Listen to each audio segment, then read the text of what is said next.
Hello, everybody, and welcome to YOMP. YOMP.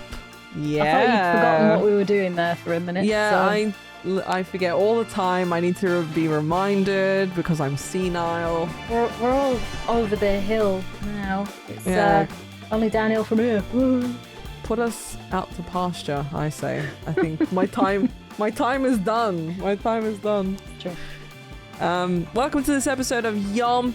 You are seeing us once again. We are experimenting with footage. So if you're listening to us on Spotify, you should have some video footage to accompany it. Isn't that exciting? Accompany. I love the way you say that. Accompany.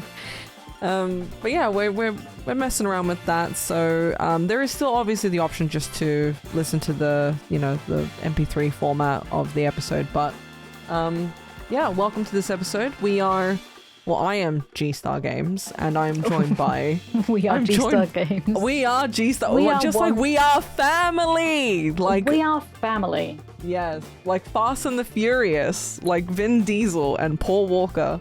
Right, I have a question straight off. Did he actually say that in this film? Well, the thing about family. Yeah. No, but he relentlessly says it all the time in all of the other Fast and Furious movies. Right. Okay. He says, I don't got friends, I've got family. And he goes on about how these people, in his crew are his family. La Familia. He likes to go on about it a lot.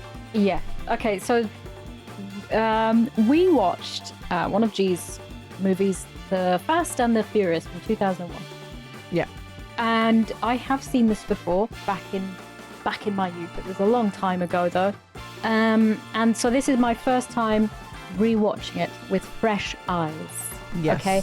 And I'm trying really hard to keep an open mind with G's films because I think you it's can important. say whatever you want, Sophie. I know I can, but when I'm watching something, like yeah. I want to go into it, and I'm not going to have my preconceived emotions, like just being like, well, this is going to be absolute fucking garbage because it was one of G's films. All right, G likes it's going to be shit.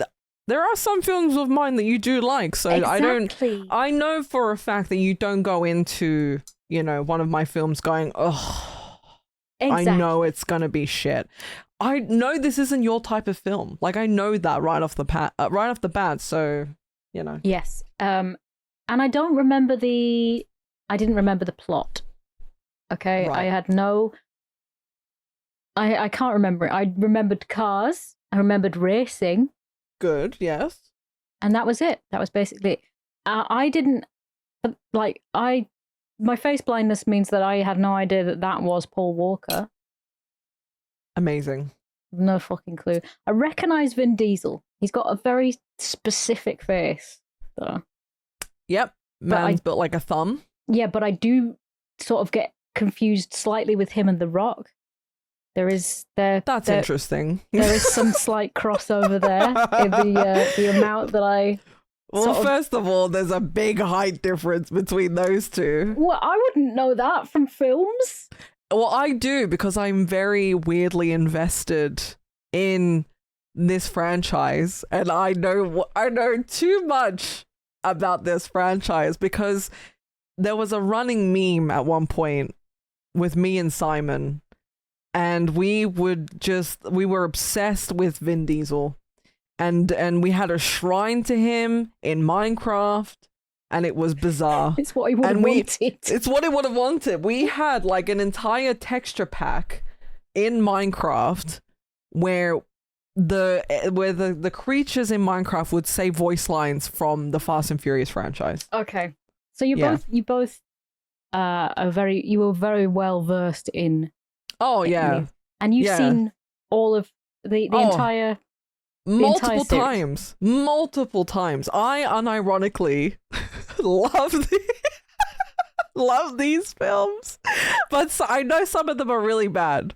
I'm not deluded in that, but which ones do you consider bad? I don't remember. Like the later ones are pretty horrendous. Like after Paul Walker's gone. Yeah, I think so. Yeah, there's like one where like John Cena is apparently Vin Diesel's brother.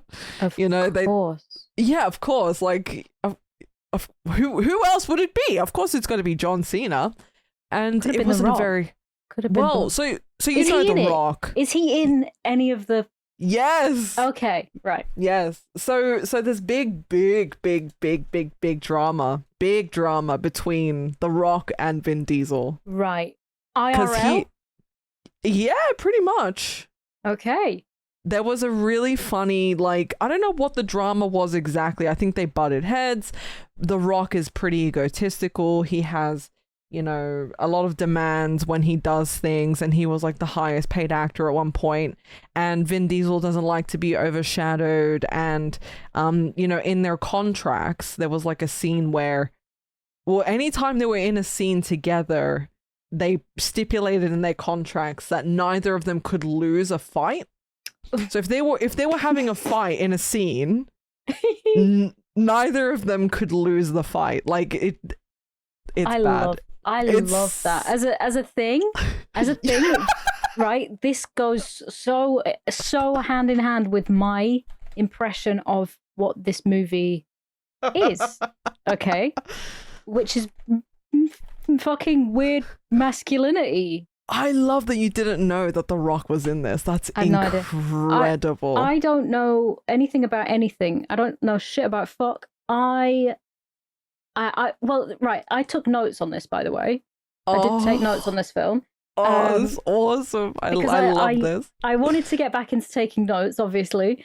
And I thought it would be interesting because I remember so little. Okay. So,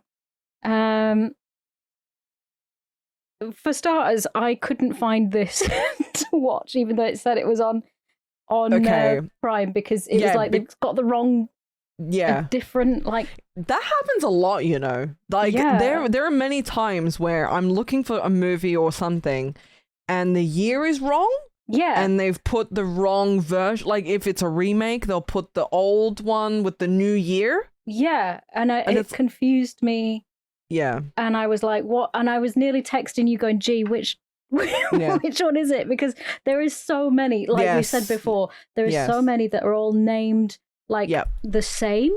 Yep. And I was desperately trying to figure out which one. No, honestly, I don't blame, because there's like 10. Yes. There's 10 of them. Okay. So do not blame you at all. And like some of them are like The Fast and the Furious. And then another one is Fast and the Furious, and then Too Fast, Too Furious. There's too many of them. Where yes, I know you're trying to stick to the brand name. Yeah. But please, like Fast and the Furious, Tokyo Drift. Nobody says Fast and the Furious, Tokyo Drift. Everyone just says Tokyo Drift, right? Yeah. So you know which one that is. You know which one it is, and it's it's like GTA, right? San Andreas. Yes. You know that. Yeah. You know Vice City. It's you've got your brand established, and you don't really need to say, you don't need to. I mean, I know we have GTA 5, GTA 6, whatever, but those are, Then I feel like the added name makes it stand out, like you said with the San Andreas or the, But it also differentiates between the games. And the Grand Theft Auto haven't fucked about with it going 2 grand, 2 theft auto mania. Like they haven't just added words and taken words out and made it really stupid in the middle. Yeah. Do you? Oh, I desperately want to read you just a little bit of that Instagram post between The Rock and Vin Diesel. Go on. And that post has 2.1 million likes, by the way. Oh, okay. Yeah. So what? Vin Diesel plea to The Rock Instagram. I like how it was literally a plea, by the way. Like he was down on his knees, bro. Like down bad. What, he wanted to fuck him? I mean, maybe. Like if he was down on his knees, down bad, that kind of implies that he wants to suck his dick. I mean. Yeah. Am I wrong? The Rock is taller, right? So he could technically suck his dick, suck his drain the cock Johnson. Anybody can suck anybody's dick. It has nothing to do with height. We know this. True. We know this. We know this. We know this one. Like this is what you know. Your Fast and Furious films. Like I know my dick sucking. Okay. If the two aspects of women. I know my dick sucking, and also, you know your Fast and Furious. It's just the duality of women. You know it. Yep. So the first part of this, because I'm not signed into Instagram on my PC for whatever reason, but the first part of the post says, "My little brother Dwayne. ... The time has come. The world awaits the finale of Fast 10. As you know, my children refer to you as Uncle Dwayne in my house. There is not a holiday that goes by that they and you don't send well wishes. But the time has come. Legacy awaits. I told you years ago that I was going to fulfill my promise to Pablo," which I assume is Paul Walker. I don't know who Pablo is. We just don't know. I swore that we would reach and manifest the best Fast in the finale that is 10. I say this out of love, but you must show up. Do not leave the franchise idle. You have a very important role to play. Hobbs can't be played by no other. I hope that you rise to the occasion and fulfill your destiny. I think that might be the whole post, but like it says like plus, so there might be more to it. But yeah, this was in 2021. Right. And it, as you can tell by me reading it, it's fucking hilarious. Yeah. It's insane. It's insane. He's pleading with this man on Instagram. I mean, that's kind of like, that's what men do. They're very emotional. So I'm looking at this behind the scenes, like in 2016, Johnson posted and later deleted an Instagram rant criticizing some of his unnamed male co-stars for being chicken shit and candy asses. It was quickly revealed he was referring to Diesel. They have different approaches to filmmaking. The tension became so severe that for the 8th movie, The Fate of the Furious, the two men barely filmed any scenes together, and most of their interactions were pieced together by editors. And then he sat out the mainline sequel, F9. Yeah. Because Hobbs, so the character that Dwayne plays is called Hobbs, and he got his own spin-off movie with a character in the movies, Shaw, who's played by Jason Statham. So he was fine, you know. He's still in the franchise technically, but he doesn't have to be subjected to Vin Diesel. Why is there so much tea and drama with these men? These men! Alpha males, Sophie. You don't get it. They're alpha males. Do you know something really cool? Is that the whole concept of alpha and beta males in like wolf packs is completely false and made up. Really? Yeah, because basically like wolves just kind of do whatever the fuck, you know, and then they move off. It's like lions, I think, and they just kind of like move off and do their own thing. Like there isn't any sort of this whole testosterone fueled bollocks is basically what I picked up on in this film. Well, the irony of that is that like the first film I feel like is probably the most grounded, because this is before we get 9 or 10 other films, and before Vin Diesel becomes this, you know, like with all the drama with The Rock, right? Like he thinks he's the top dog. The Rock thinks he's the top dog. The Rock's going into, you know, what would be Vin Diesel's franchise, you know, like acting like the movie star when technically it's Vin Diesel who's the movie star. So, you know, they're butting heads. I feel like the first one is technically the most grounded, because it's the first of anything, right? The first of anything will be the most, I think, humble, because it's not... it's supposed to make more sense, and it's supposed to like bring people in and be like, this is what it's kind of all about. I did like, I found if I just Google Vin Diesel The Rock, there's a Reddit post saying, can someone run me through the feud between Dwayne blah blah blah? The Rock seems like a genetically enhanced version of Vin Diesel. He's also much better looking than Vin Diesel too, though definitely genetic. Genetically enhanced. I mean, they're just. I mean, yeah, I get that because I can't tell the difference between them. Well, I sent you a picture. More eyebrow.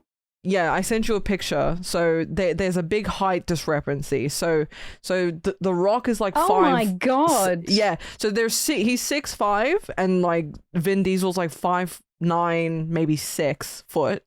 But we know that there's such a thing as Hollywood heights. Yes. So they lie and they over-exaggerate how high they actually are in Hollywood. So in the movie, you see the image on the left where he's like got his arms out. So they're like confronting each other in that movie, and he's like, "This is Brazil." Yeah, but first of all, I don't even think they're in the same scene together. Okay. Which is what you read before about them having to like edit them into scenes because of the beef. But yeah, if they were actually standing in front of each other, that would be the height difference. Well, I love this picture that G is. I mean, I think if we have video, we maybe convince Noah to put in this image. Yeah. So, basically, they've kept. It's like they're eye to eye. They're sort of like squaring up, and in the it says real life ? Then they've shrunk Vin Diesel. Now, not just like lowered him. They've shrunk that man, and he's still in the same pose, but now he's looking at sort of like collarbone height. But it's the fact that they've shrunk this man down as a real life ? And they've got a meter stick, like a measuring stick up, and it's just so funny. And it's so good. And I would like to. I'm going to edit myself onto there as well. You're Vin Diesel in this image. Because I would love to see how tall I am in comparison. So what scale is this image on? Because look, there's like centimeters. What the fuck is this? Very confusing. That's bullshit. I think they just wanted to put a ruler next to them and just did whatever. Oh, I'm taking this at face fucking value because I'm gonna do my own like image of this with Vin Diesel, The Rock, and then me. You know, like the Holy Trinity. The Holy Trinity. We're just hanging out. We're just, you know how they try and give you like a sense of scale with like blue whales and like the shard buildings and stuff. Yeah. I want to do that. I'm gonna do that. That's brilliant. That's so funny. God, we're so wrapped up in the drama that we've. I love it. I mean, to be fair, that's more interesting than the film for you, probably. Well, here's the thing. I like I said, I took notes. I'm trying to approach this. As soon as this film opened, right, I was like, "This is fucking stupid," and I was like, "No, don't you start, Sophie." Right? Yeah. I said I'm going to try and approach this as like a Mad Max type theatrical thing. Like it's very like over dramatized, very like Mad Max. You it's not supposed to be taken too seriously, I suppose. Right? Yeah. It's like, oh, this is a bit of a laugh. So I was like, okay.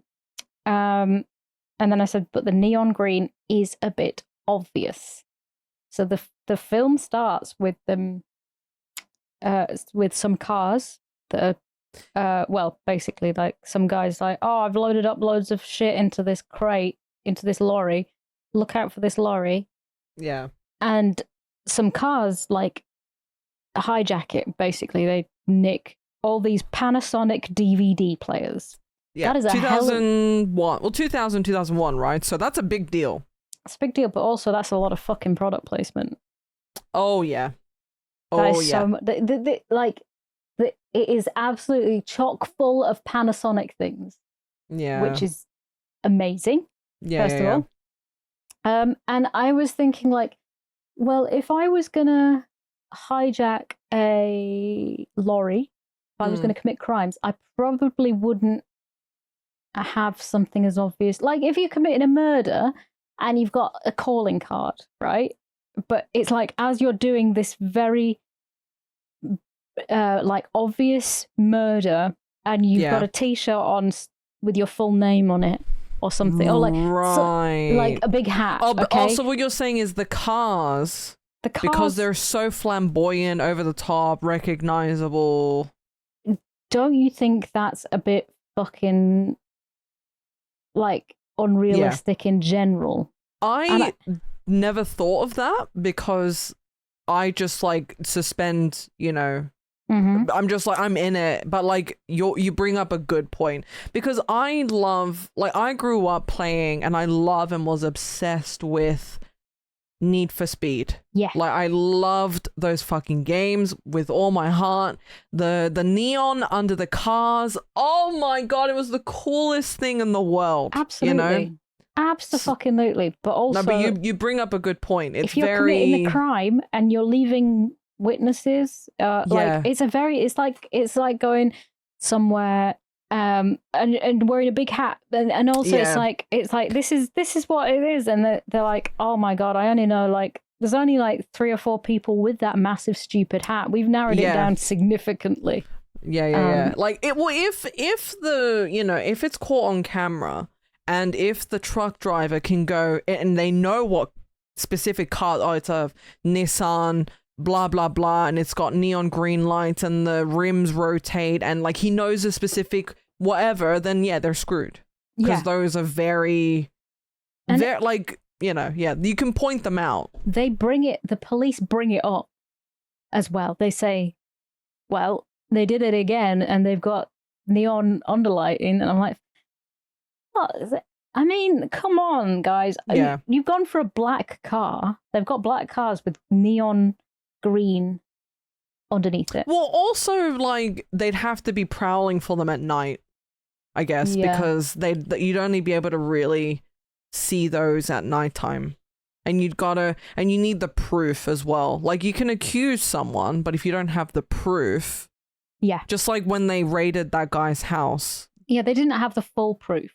No, exactly. But they narrowed it down. Basically, what I'm saying is like, well, there's these rival gangs in this film. There's Johnny Tran with his lot, and they like to ride fast cars and motorbikes and stuff. And then they've got I don't know whether they have a name for themselves. The family. Vin Diesel's lot. Let's just call them the family, because it's about family. It's always about family, Sophie. Yes. And then okay, great. There's that happening.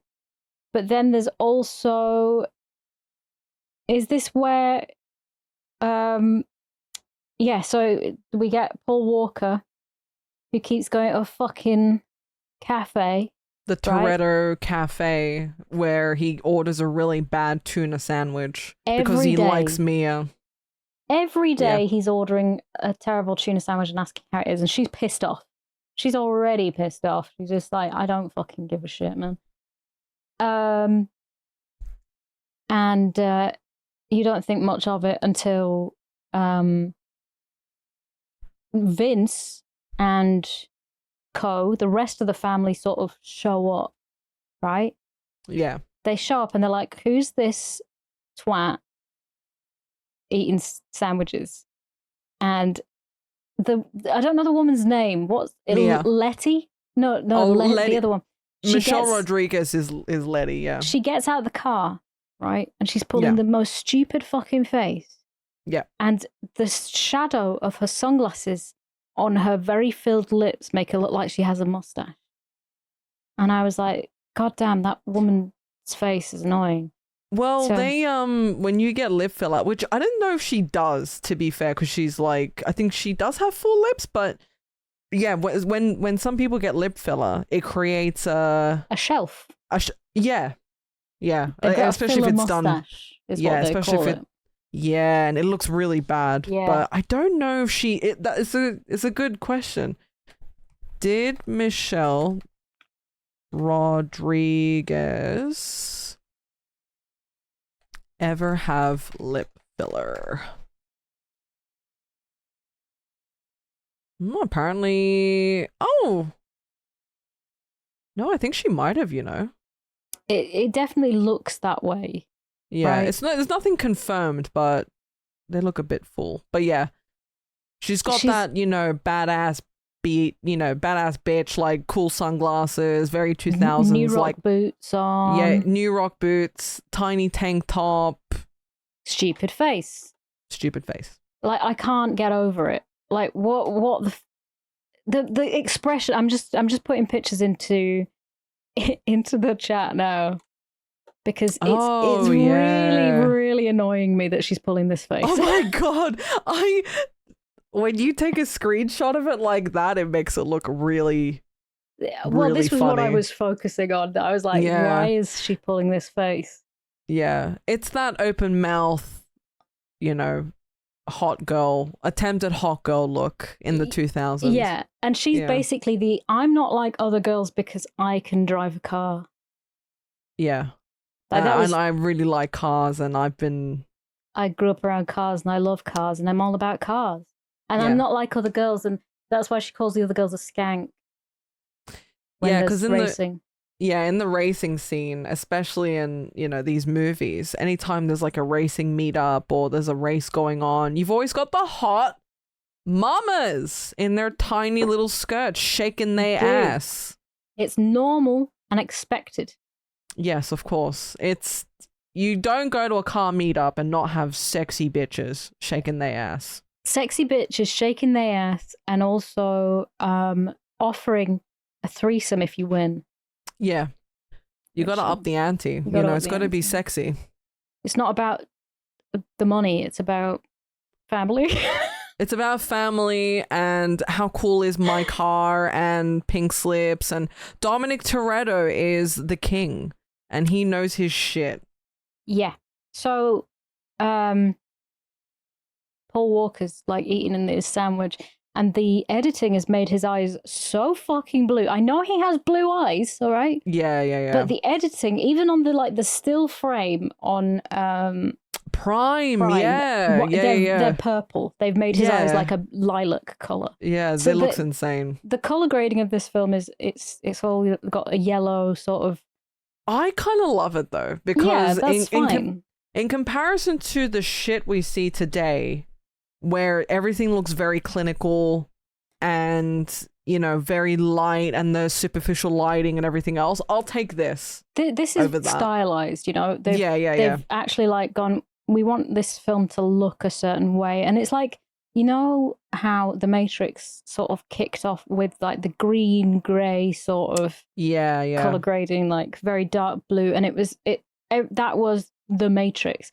I think they wanted to do something similar to that and have a very specific kind of coloring to the. Because it's set in LA, so the LA, very colorful, bright, or you got like a bit of an orangey yellow hue, and then offset that with the really good weather and the cars that are very bright, and it's just, I feel like it makes for a really gorgeous movie in a lot of ways, because there's so much color popping going on, and it's just very nice to look at, I think. Even though these men are all very, very sweaty and a bit dirty, but they do work with cars, so I understand. Yeah. And it's hot.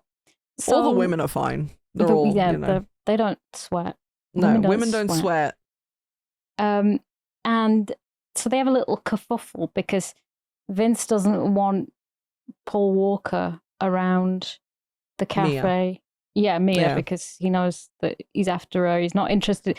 And I wrote down sandwich crazy, and then they were fighting over tuna. They were having a fight over a sandwich because he was sandwich crazy. Even Vin Diesel was like, "What did you put in that sandwich?" Yeah, and it was like, I thought, this is brilliant. And I noticed that there was like this very strange dubbing over the top of it. Like that was really? I kind of sensed like there was dubbing, because it was like, okay, I guess it all felt very artificial in that way. What, during the fight? Yeah, before that whole opening scene. Oh, okay. And this, like the bit where they're in the car shop, the automobile parts shop. Yes. And he just got a new job there, and Dom said you work for this guy, right? Well, now you're fired. And it's like, no, you can't just fire somebody that doesn't work for you. That's not how this shit works, okay? Well, it's the beginning of Vin Diesel's inflated ego, you know? Yeah, he feels like he controls everything. Well, because he knows his shit, and I think because the parts that he picks and, you know, they build up the cars and he knows how much, which exhaust and the NOS and the parts and the torque and the tires. So when he sets the trend, it basically, everybody else wants to go and like find the best parts because he knows what he's talking about essentially. So that's what the guy says. He's like, you know, this is why he's important. If he buys stuff from us, then all the kids will start buying it. Like, that's cool. At this point, we don't know, or at least it's not revealed that Paul Walker is actually a cop. Yeah, I didn't know that. I didn't read any synopsis about this. Synopsis? I didn't know up until the point that he revealed. So I went in this blind. So he's like, his car doesn't go fast enough and he wants NOS, but amateurs don't use NOS, which is why they advertise it so much. I guess the pros just press their foot down more or buy a better car. And then the next thing I wrote, oh my God, right, okay, so there's a few things that are in quick succession about the notes, because I don't know what point in the film I will probably know. Okay, this was written for 10-year-olds. Okay. No offense, but what the fuck? Uh-huh. And then, what noise did Letty make just then? She sort of made a like, I know that bit. She made like a cat like meow noise, but she couldn't do it. Right. So it was a fucking stupid noise that came out of her mouth. I was like, what the fuck? This whole thing, like at this stage, I was like, okay, this is a children's film, right? This is the prequel to Pixar's Cars, isn't it? Like what is? Yeah. So Vin Diesel's car is red, so that's Lightning McQueen right there. Of course. Yeah. He's actually Lightning McQueen in the Cars universe. Yeah, and all of the cars have like you see that Paul Walker's car has green neon lighting, and they're like, oh, okay. So you think maybe he's the guy that's doing the bad stuff, you know? So so he becomes known for the famous car that he has is a 1999 like Nissan Skyline or something. It's like a GTR Nissan Skyline, and it's like silver gray with like blue stripes, and that's what he sort of becomes known for. And then Dom loves his American muscle. Like all these imported cars that they're driving, like it was very like, remember the car that he built with his dad, the one that was like sitting? Yeah. So he loves his American muscle, like, you know, his stupid what are they called? What are the American muscle cars called? The Mustangs and the Mustangs. Yeah, exactly. So that's why this car was written for 10-year-olds, because it looks like, I mean, the inside of their cars are all like, it's all like cartoonishly stupid. All the cars are really cartoonishly in today's standards, yeah. Like looking back, you're like, I don't know. I mean, I always thought that. Are you a fan of cars? Yeah. Okay. Yeah. This is coming from someone who can't drive, by the way. You. I can drive. I just don't have my UK license. So, yeah, I said I'm going to pretend this is about horses because it's cooler. Because, you know. Wait, so you're not a car person then? I love cars. I love them, but I don't. I like, you know, normal cars. I feel that this movie is directly responsible for 98% of all the annoying cunts that drive around with really loud exhausts today. Because yeah, I mean, at the moment, I am dealing with somebody who, I mean, it's several people. They speed past my house. This is a tiny road. It's just off a main road, but they drive really fast. They've got a loud exhaust. They sit there idling the cars. There's one guy who I don't know what it is. It's some really, really loud like off-road bike that is not legal to drive around here, but that goes past 3 or 4 times a day. Yeah, in Cyprus, I used to, because Cyprus is like, obviously it's very low buildings everywhere. Yeah. So if there's a loud car or bike or whatever, you can hear it. Yeah. You can hear it for fucking miles and miles, and it's so annoying. But yeah, I love cars and I love like fast cars and all that stuff, but it does get really irritating when you have some wanker, you know, pulling up on a main road or whatever, even in suburbs, and they're like revving their car and they're really loud, and it's like even when you're out and there's like you're on a main road and then there's some guy like revving and going and it's like the backfiring constantly as well. It's like, what are you fucking doing? Like, yeah, I've always been really annoyed by that, and I feel like it's films like this that have added to that, because it probably has, yeah, but I think the scene has always been around, I would say. Like I this probably made it worse. Like it probably encouraged a lot. There's a lot of toxic I would say behavior. It probably encouraged a lot of people using NOS, maybe, as well. If that's even a thing. That brings me on to something else, which is great. Go on. Well, no, I mean, you know, we'll get to it. Okay. So I mean, if it was about horses, that'd be really funny, because they'd be going like, oh my God, look at this. It's a beautiful, massive Shire horse. Look at the mane on this. It's got, and it's just like, you can just make shit up. And if they're riding horses, that'd be great. So there's more product placement for Pizza Hut because a pizza driver drives up. That was completely not necessary to the story, by the way. Well, yeah, because like roads closed. Okay. Yeah, so when I was watching it yesterday, and I've seen this movie a billion times, but yeah, you don't realize just how much product placement. But I will say there is one interesting product placement that you probably won't think is a product, that you probably do think is a product placement. Right. Can you figure out which product I'm referring to? Let me think. I mean, at what stage of the film? Is it all the way through the film? Barbecue. Barbecue and house party. I didn't know. Unless we're talking about like the fact that like barbecue itself. Right. So concept of a family get together. So in the film, they drink beer, and the beer is Corona. Oh. Okay. And he says you can have any brew you want so long as it's a Corona. That I see is not a product placement. So that's just if you can believe it, because they use it like throughout the franchise. Yeah. And Corona never paid to be in the film, to have that product in there. I think Vin Diesel or somebody just really liked the beer and they just wanted it in the film. But it's become a staple thing in the film. And you would think that it was a product placement, but it's not.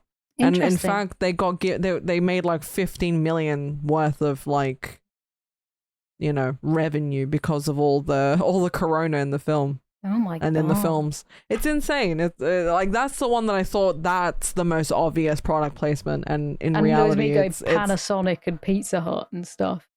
Yeah. Well, those are probably, you know. Yeah.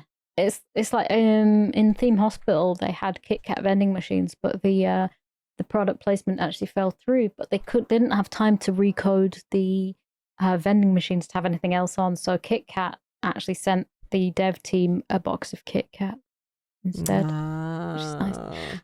So they're going to start racing, and he bets his car. He's like, I will bet my pink slip, which is basically ownership of car. Yeah, that's a very classic. Yeah. Yep. Racing for slips. Yes. And I said it would be funny if the NOS leaked in these cars, because NOS is nitrous oxide, which is laughing gas, which they use in dentists. So yeah, it would be fucking brilliant if they die laughing. If there was so many like failures of NOS in these cars that like everybody was just in fucking fits of giggles, and everybody just smashed themselves into things, you know? Yeah. Well, there's a scene later on where the car gets shot up, and obviously the tanks of Nos obviously get caught. Well, I think they get caught in the flames because they shoot the car, starts to go up in flames, and then it bursts because of the Nos. That was beautiful. I will say that was a lovely explosion. Did you just like watching the car go up in flames? Yeah, it was great. Okay. Well, no, but it was really pretty. It was done really well. Yeah. Somebody said when in this there was the line, "Damn, that guy's fast," and I was like, I expected him to say, "And he's furious." He's Mr. John Fast and Furious. He is. And that when they start off the race begins, it's like they sort of drive off really slowly, like 30 miles an hour. All the cars look really fucking slow and unstable throughout all the bits, and they've had to edit it, and it's all like CGI.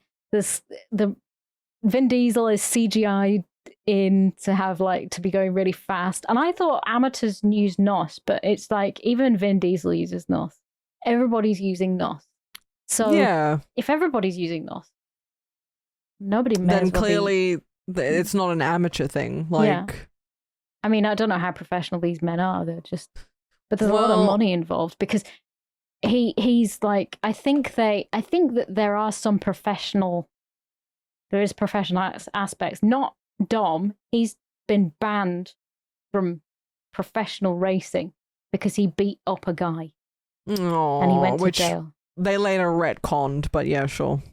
Well, I love that. It's like you don't know that, but they retconned that, or it wasn't even it's not a thing.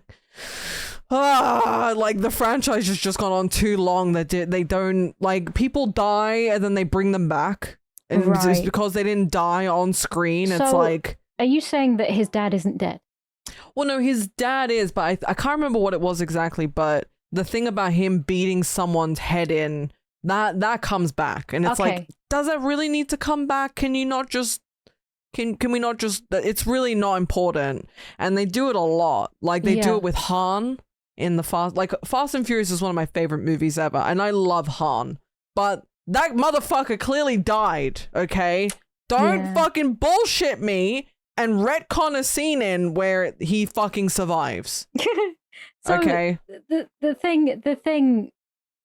So Vin Diesel's backstory, we do get a bit of a sob story because he takes him and he shows him this really fucking lame car with things glued to the bonnet, and he's like, "So this was my dad's car, and he was racing, and then some guy clipped his bumper, and he went really fast at 120 miles an hour into concrete, and then he set on fire."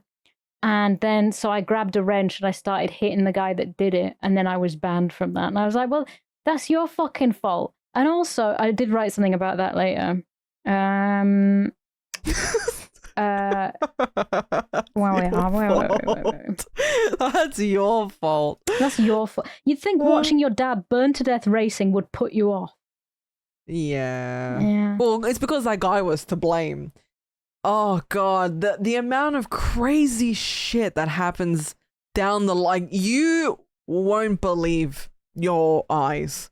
The stuff that they pull. So the big meme about this entire franchise is they go from boosting trucks and heisting trucks for Panasonic DVD players and, electronics to they're in space with a car. Stop. Fucking stop. What is this? Is this the whole shit with the Muppets where they go and fucking Freddy Krueger, he's done Manhattan and now he's gone to space. Yeah. Jason Jason in space. Jason in space. I don't even remember why they had to get a car in space for the life of me because it's that demented. But they are in space. There's two people in a car in space doing something with a satellite, maybe. Right. And it's so batshit insane. And it's like, oh, nobody else can do this job. We need Dominic Toretto and his crew because they're geniuses. Like, they get, you know, obviously Paul Walker. They've got Tyrese Gibson, I think his name is. And they've got freaking Ludacris. Right. Okay. And Gal Gadot and right. like all these, you know, it's just mental, Sophie. Like they go off the deep end. I love a bit of nonsense. I love a bit of action, but you're not going to sit there and convince me that you have all of these specialized ops, you know, these people who are trained in military and in all this stuff, but you need the help of Dominic Toretto. This man who has been in jail for what was it? 2 years or 2 months. I don't even remember. I think it was 2 years. Like, so the police show up, right? Yeah. After this the race, and Brian, I've realized his name was Brian. Well, because I think he has 2 different names, right? Or like no, he's called Brian, and he's called Brian, and he's a cop. Called Ryan. He's also called Brian. But they stole his wallet. They didn't steal his wallet. They took his wallet. They got his name. They looked him up on the web, and he was like, "Yeah." Oh, it's 2 years. He did. And they were. It's like he looked him up. And he could find anything on the web. This was 2001, where the internet was like really fucking cool. Yeah. And the people who could use the internet to find things out about people. Wow. Woo! Fucking what nowadays like people just put that information there for you to in their bio to read. Brian, I'm also a cop, by the way. Undercover is my specialty. I love bust. I like to drive cars, and I also like tuna sandwiches. And I like this really hot chick with brunette hair, and she makes a mean tuna sandwich. My type. So, but Brian's the only one to come and save him after the cops show up, right? And I saw put Toretto is even really fast at running. So here was my thought at this point. I had a prediction. So he lost his car. And he will probably try to win it back for the whole film, thus earning respect from other people who like going quickly illegally. Yeah. Right. So that was my. This was for Brian. Yeah, this was what I thought was going to happen. Oh, okay. So you thought know he was a cop, right? So you thought that he wanted to get in with this crew, prove himself, earn some street cred. Yes, I thought he wanted to make friends. Oh, I genuinely thought that this film was about this man just being a bit lonely. No, you're not wrong, because you know when he first shows up to the car meet and before they're about to race, and he's longingly looking around to like loads of different groups of people. He's like, and he looks like a deer in headlights, because there's like different groups of people, and he's like looking around, and he looks sad. So I thought he just wanted to be friends with people. I thought that this was some kind of really weird, masculine type of making friends. Like, hi, my name's Brian, and I like to boost trucks. Yeah. So no, I can totally get why you thought it was going in that direction. Yeah, and he drives away at 30 miles per hour, but they're pretending it's fast, saving Dom from the cops. Yeah. Now,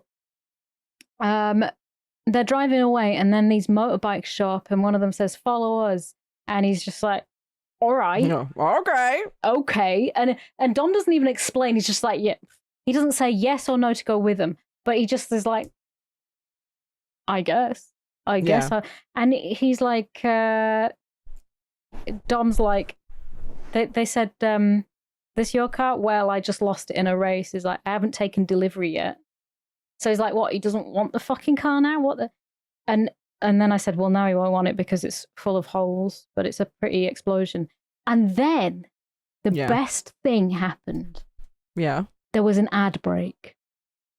There was an ad break. When I was watching this on Prime, there was an ad break. Oh, yes. And yes. And the advert was for on. Green Flag car recovery. Stop. So for people who don't know, Green Flag is like an AA, like a recovery service, like a mobile mechanic, right? Okay. Yeah. You can sometimes get like road cover and like whatever. If your car breaks down, you call Green Flag. Yeah. I love how that was the advert that they put. It's brilliant. And the guy was like, all right, I'll go get help, just after the car exploded. Fucking amazing. So for those of you who don't know, there is like, I mean, you probably do, but if you're watching on Prime now, you have to pay. So it's not enough if you have a Prime, if you pay for Prime, and you just used to be able to access like Prime movies and Prime TV shows. Now you have to like upgrade it to surpass the ads. So if you're watching it, you still get access to the movie, but you have to watch it with ads unless you pay the higher tier of more cost to get rid of ads, which is abhorrent. It really is, because it's the same as Netflix and it's the same as Disney. They've all decided, you know what, we can actually make more money off people in both instances.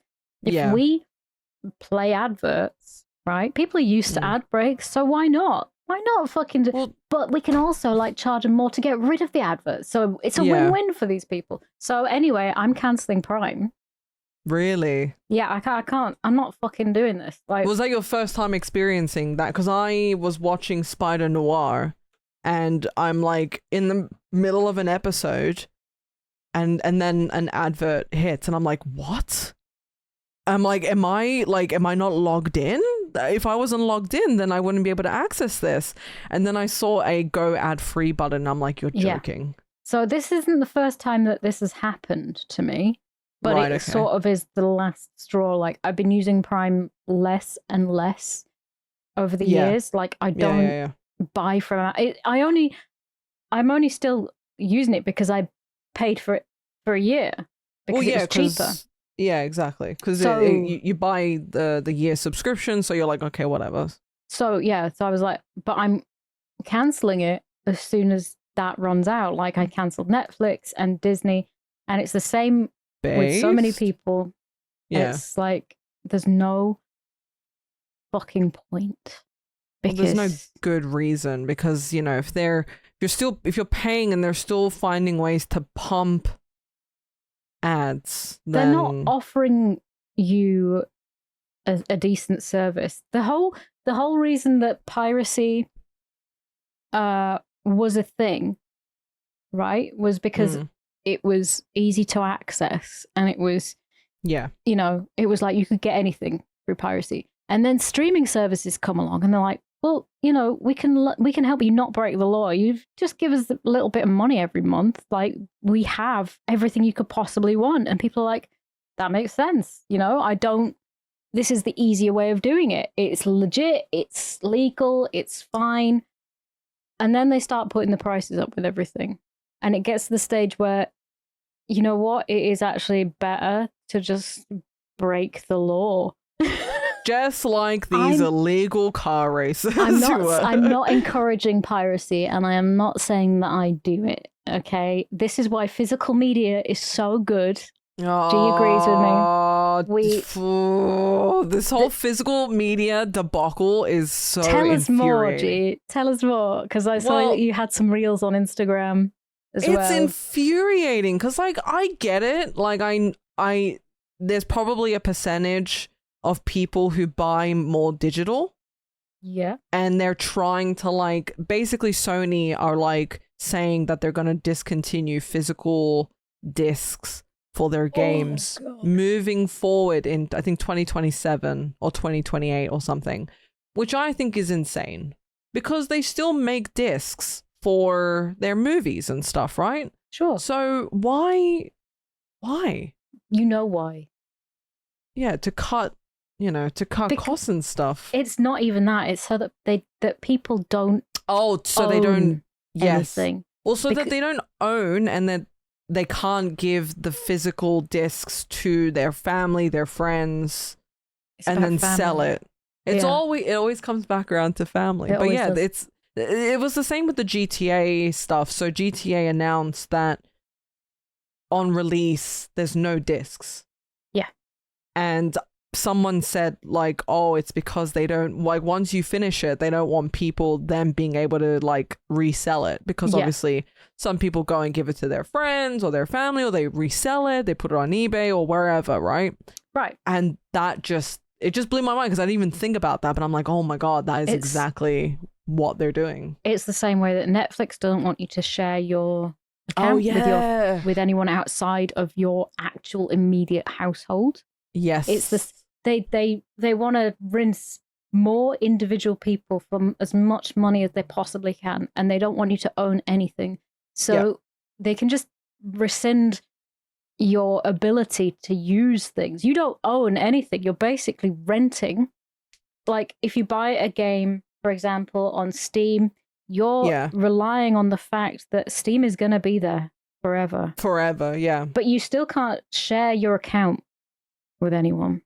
Like you can't transfer ownership. Like if you die, your son can't use your account unless you transfer. You give the password and the 2-factor authentication and blah blah blah. Right, but you don't own it. If you rent a film on if you buy a film on Prime, right, you buy it and it's in your account, but you have to like trust the fact that it's just going to be there. The internet's there, the server's there. You heard that Sony removed like 500 titles from their library. Yeah. So movie titles. So if you had bought any of one of those 500 films, the licensing for that was just gone. It's just gone. It's just like, it's because licensing is such a big thing.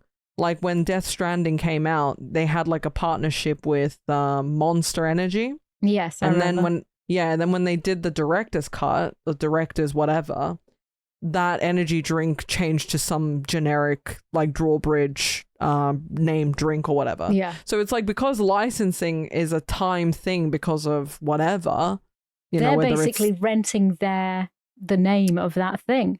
It's like nobody owns anything. Nobody owns the rights to anything fully. Nobody knows who owns copyrights and everything.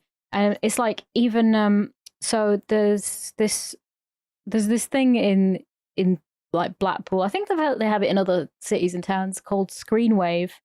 Okay. And you have an app and people like go, okay, I want to set up a screening of The Fast and the Furious on this date. And people vote and they go, yeah, I'll attend that. Yeah, I'd go to that. And they vote for what they're interested in.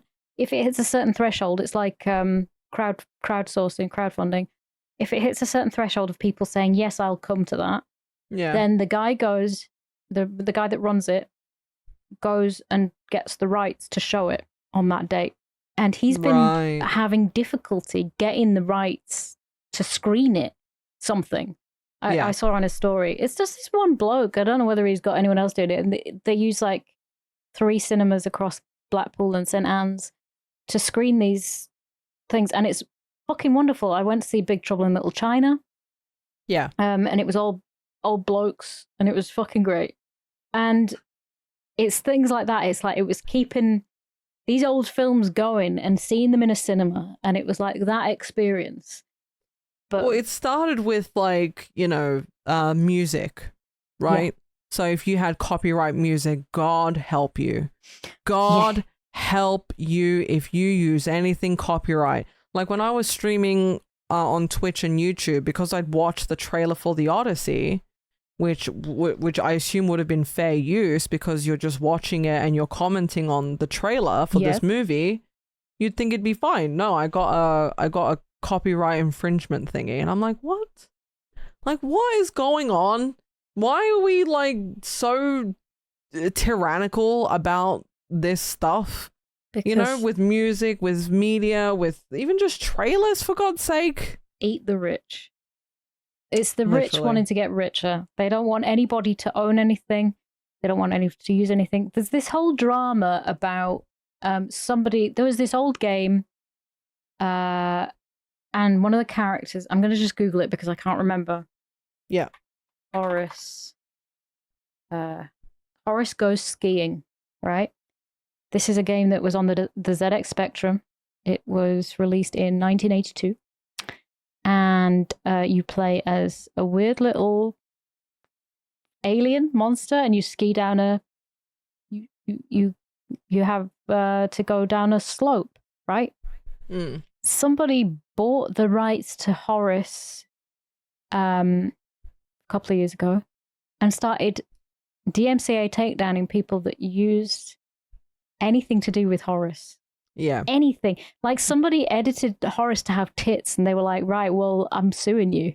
So that was that. Like some bloke that nobody, and it was a big drama in the retro gaming community, believe me. Oh, I can imagine. It was like with the Katy Perry stuff. There was like a woman named Katy Perry. Like an actual woman named Katy Perry. An actual woman? What? Yeah, she was named Katy Perry, and I think she had a brand of something, and Katy Perry, the singer, was trying to sue her because of the name. Yeah. And it's like, what the fuck? What the fuck? It's pure greed from people. It's like completely irrelevant to what she does, by the way. Yeah. Like, so, like the whole thing hinges upon the fact that people have to be there has to be like some sort of confusion into like, oh, is that really affiliated with Katy Perry? It's like, okay, there is actually. So for people who may not know, we are part of the Yogscast, right? And they had a series of Minecraft YouTube videos back in the day in which they had like a laboratory where they did testing on things, and it was called Yog Labs. Well, there's a yogurt restaurant that's opened in Bristol called Yog Labs. And people are like, is that on purpose? Is that real? So it's like, is that copyright infringement? Anyway, that's a different kettle of fish. But the thing is, nobody owns fucking anything anymore. Yeah, that's the bottom line. The bottom line is that nobody has anything. I love physical media. Like, and I know you do. Like, I love my vinyl and my CDs and my cassette tapes and my DVDs and my Blu-ray and my PS1 games, my PS2 games, my PS3 games, I own. So especially the things that I love, like from my childhood, and I want a physical copy of something, and they're gonna take that away. Yeah, and it's really weird because do you remember the joy that you got when you would get like a new game and you'd be able to look at the booklet in the car and you'd be like, oh, they took that away, God. You know? Yeah, they took that. Yeah. But you'd be able to own it. Now all you're getting is a code. And you're going to be happy with it. You have to. They're taking everything. And this is why there's a big resurgence of like people liking analog physical things and like the old school stuff that we grew up with, and kids today. It's basically like people are just removing everything from people's lives and they're trying desperately to have anything. I mean, it's so expensive. Like the things that get passed down, you know, from parents to kids and keeping things alive. Like I have my mom's cassette player, her Walkman, and there's a cassette in there and it says mixtape. Like imagine if like the physical stuff got taken away. I would not have that. No. And it means something to me.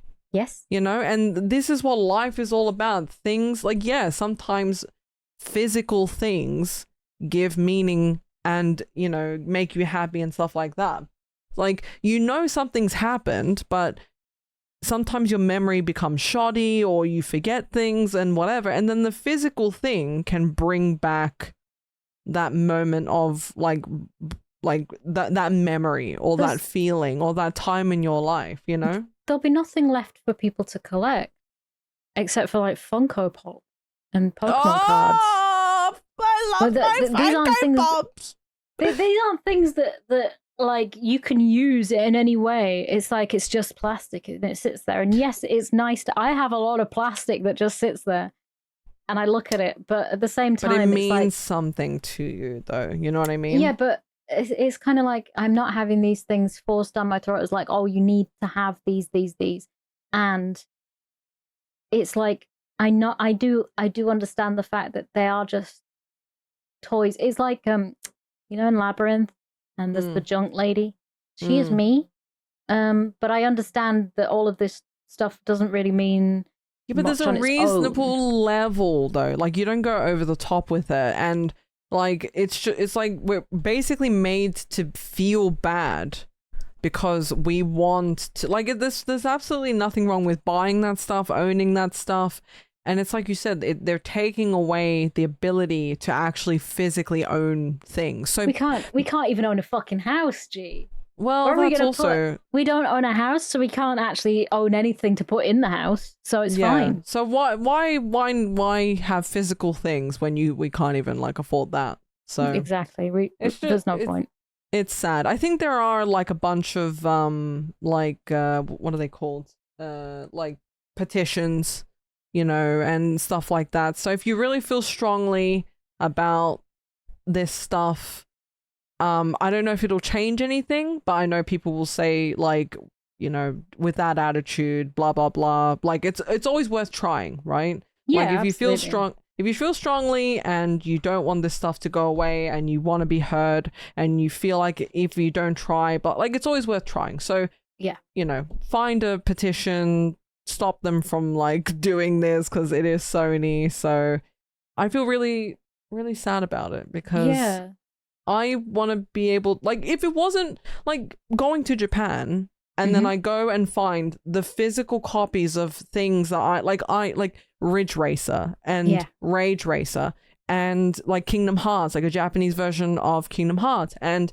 the Japanese version of Pokemon Silver, and that's just a nice thing for me to collect and to have, and eventually like pass it down or whatever. Like exactly. I feel like we shouldn't even have to sit and justify this stuff. You know what I mean? And it feels sad that we have to sit here and go, well, but it means a lot to me. And but then you have the bootlicking, my like people who defend these big companies and they're like, oh well, blah blah blah, and it's like, well, what the fuck, man? Like, why are you defending them so much? Because like, they think that they're going to be rich someday, so they kind of they want it to be okay because they'd be doing the same thing to get rich. Yeah, I guess. Are they trying to justify their own shitty behavior? Yeah, it says a lot about them, I guess. But it's like, again, like I don't know what the percentage of people who buy physical copies of games. I don't know. Always did, and I know that you always do. I definitely did. Yeah. No, I definitely still do. So like, especially if it's a game that I love. Yes. Like Resident Evil 9 came out and we got the Steelbook. We bought like a PS5 copy, got a copy from Japan. If it's like stuff that you really, really like. Oh yeah, like, I go mad. I get everything for that.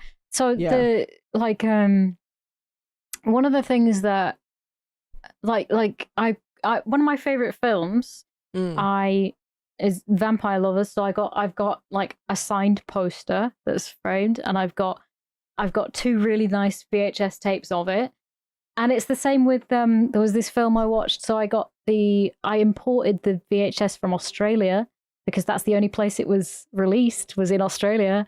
And I got the DVD. And there's a story attached to that. You know what I mean? Yeah, I got the DVD. I got the 7-inch vinyl single from that. It was a musical, and it's like I am obsessed with these things, and these things are rare and they're worth it to me. But I have to think about like, is it like nowadays? I sit there thinking, okay, I really really love this soft toy, right? For example.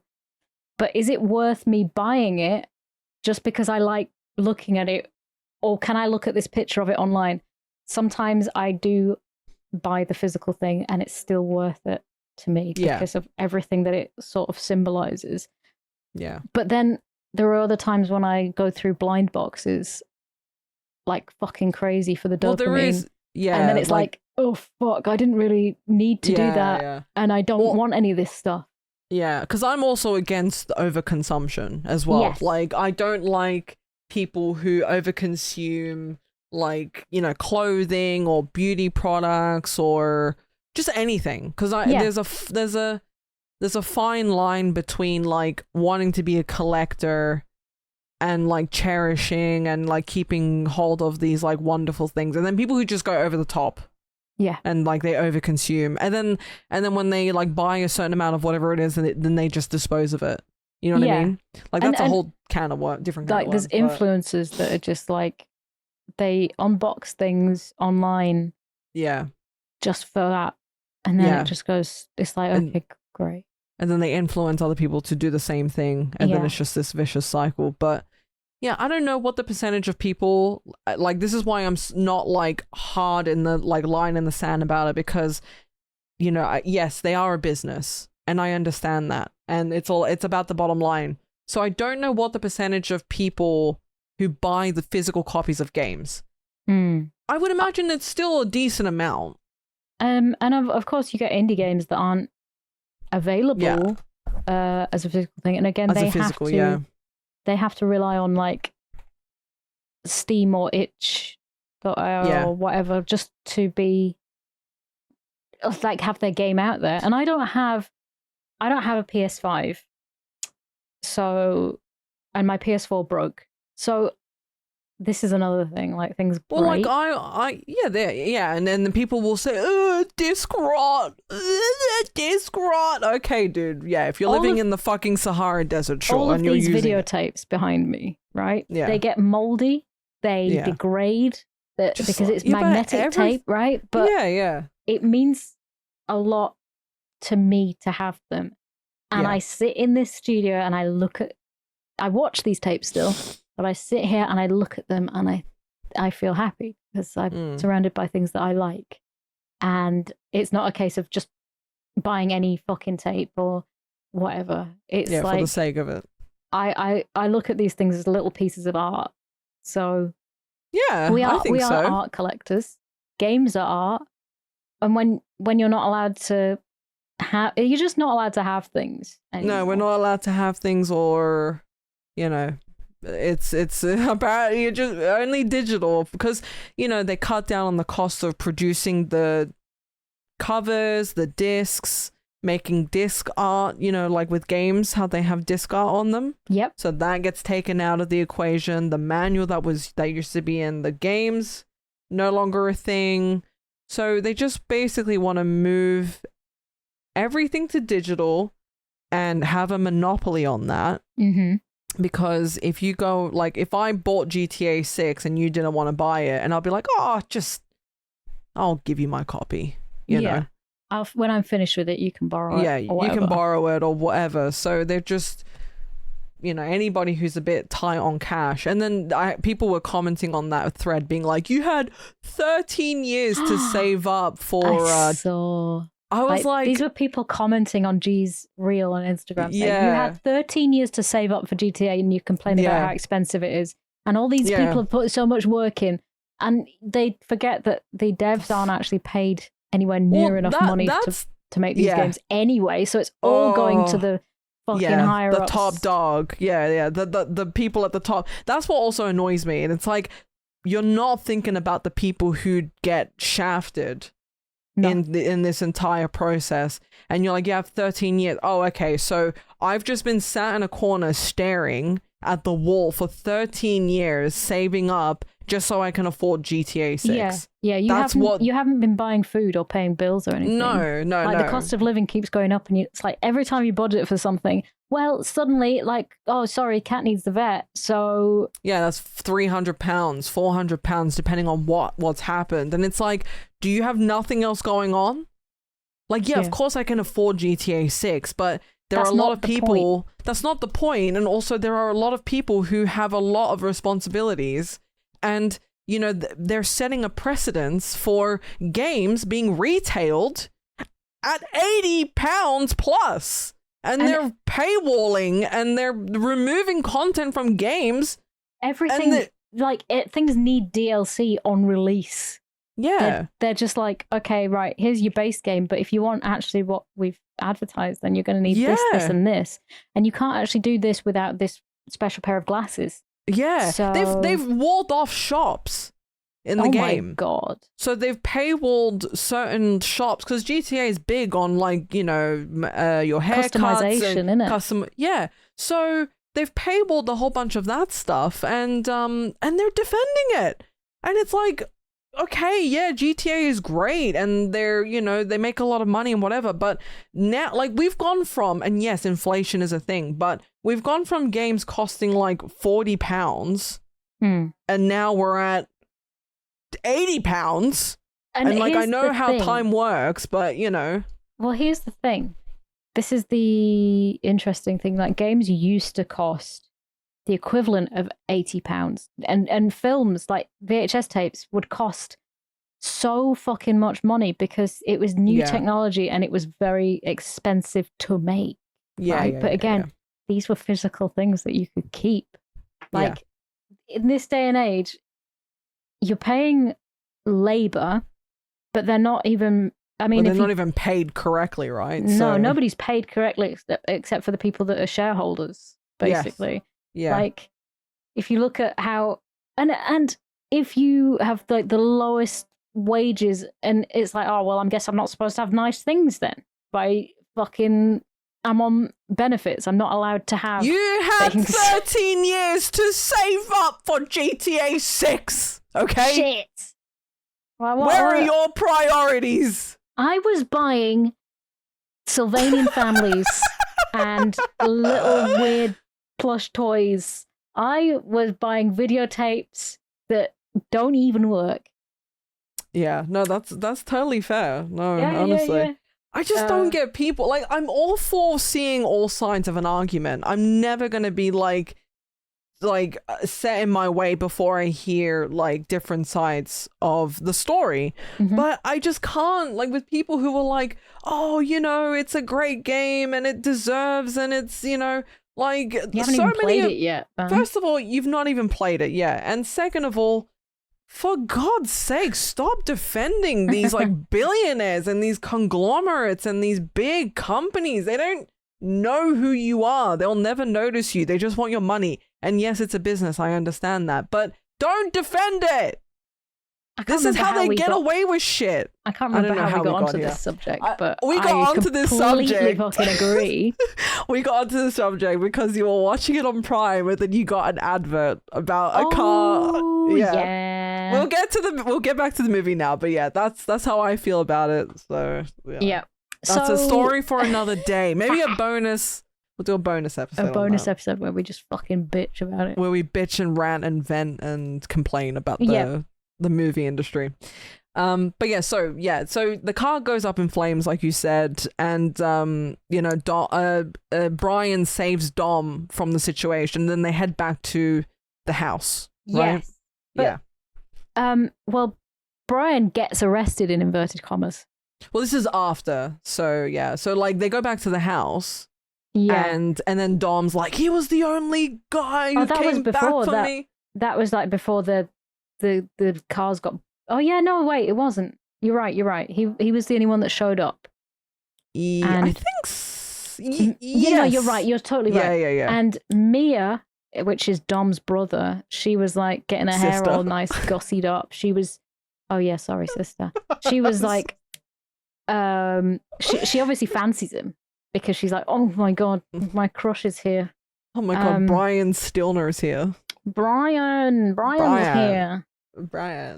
Brian. So that's all pretty cool. I can't remember then. The next day, though, he does get arrested in inverted commas, arrested. And taken to a really posh house. And it's where the FBI is set up. As like a base for this. I don't know why they're there. And he's like, this house was built for Elizabeth Taylor or something. And I'm like, what?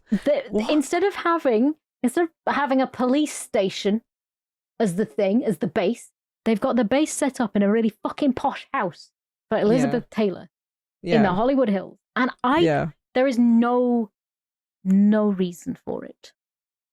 I mean, not one. I know that like in a lot of cop films, so like in 21 Jump Street, if you've ever seen, not the original, the one with Channing Tatum and Jonah Hill, they're in like some Korean church where they like function out of or something. So I don't know if that's a trope or if that's a real thing where they just don't. Sometimes when it's a specific operation, they'll go somewhere completely inconspicuous, like a Korean church. Yeah, sure. Why not? But they're like, okay, so this is where I learned that Brian is an agent. Yeah. And he wants to be a detective and he needs the badge, but it's a really good coincidence that he's really good at driving really fast. Ooh. And he's into cars and he knows so much. And the chief is like, we're going to need some iced cappuccinos. And he's like, do you want regular or decaf? And he's like, I think I better have a decaf. And they look so good, man. They did look really good, but I also was like, this is so random. It really is. The year is 2001, and they were like ahead of the curve. I've never heard of an iced cappuccino before. I mean, I can't remember because I was 12, but they were pretty ahead of the curve. But it's funny that a chief is like iced cappuccino rather than black coffee. Yeah, black coffee. Yeah. Drip coffee. And he gets some random other agent to do it, by the way. He's like, oh, go and I'm just like, what the fuck is going on? They're built different in LA, apparently. But this is where I learned all of this. And also then I learned that there's a big, big race coming up. Oh, race wars, baby. Race wars. Hell yeah. That's quite a fucking name for it. So creative. Because it's like, okay. Yeah. Let's all go to race wars. Also, race wars is a real thing. Right. Is it? Yeah. Yeah. It's race a real wars. thing. Race wars. It's providing automotive enthusiasts with a premier platform to test the limits of their vehicles in a safe way. Well, the AI overview is now telling me that it's fake. I love Google nowadays. Oh, God, it's good, isn't it?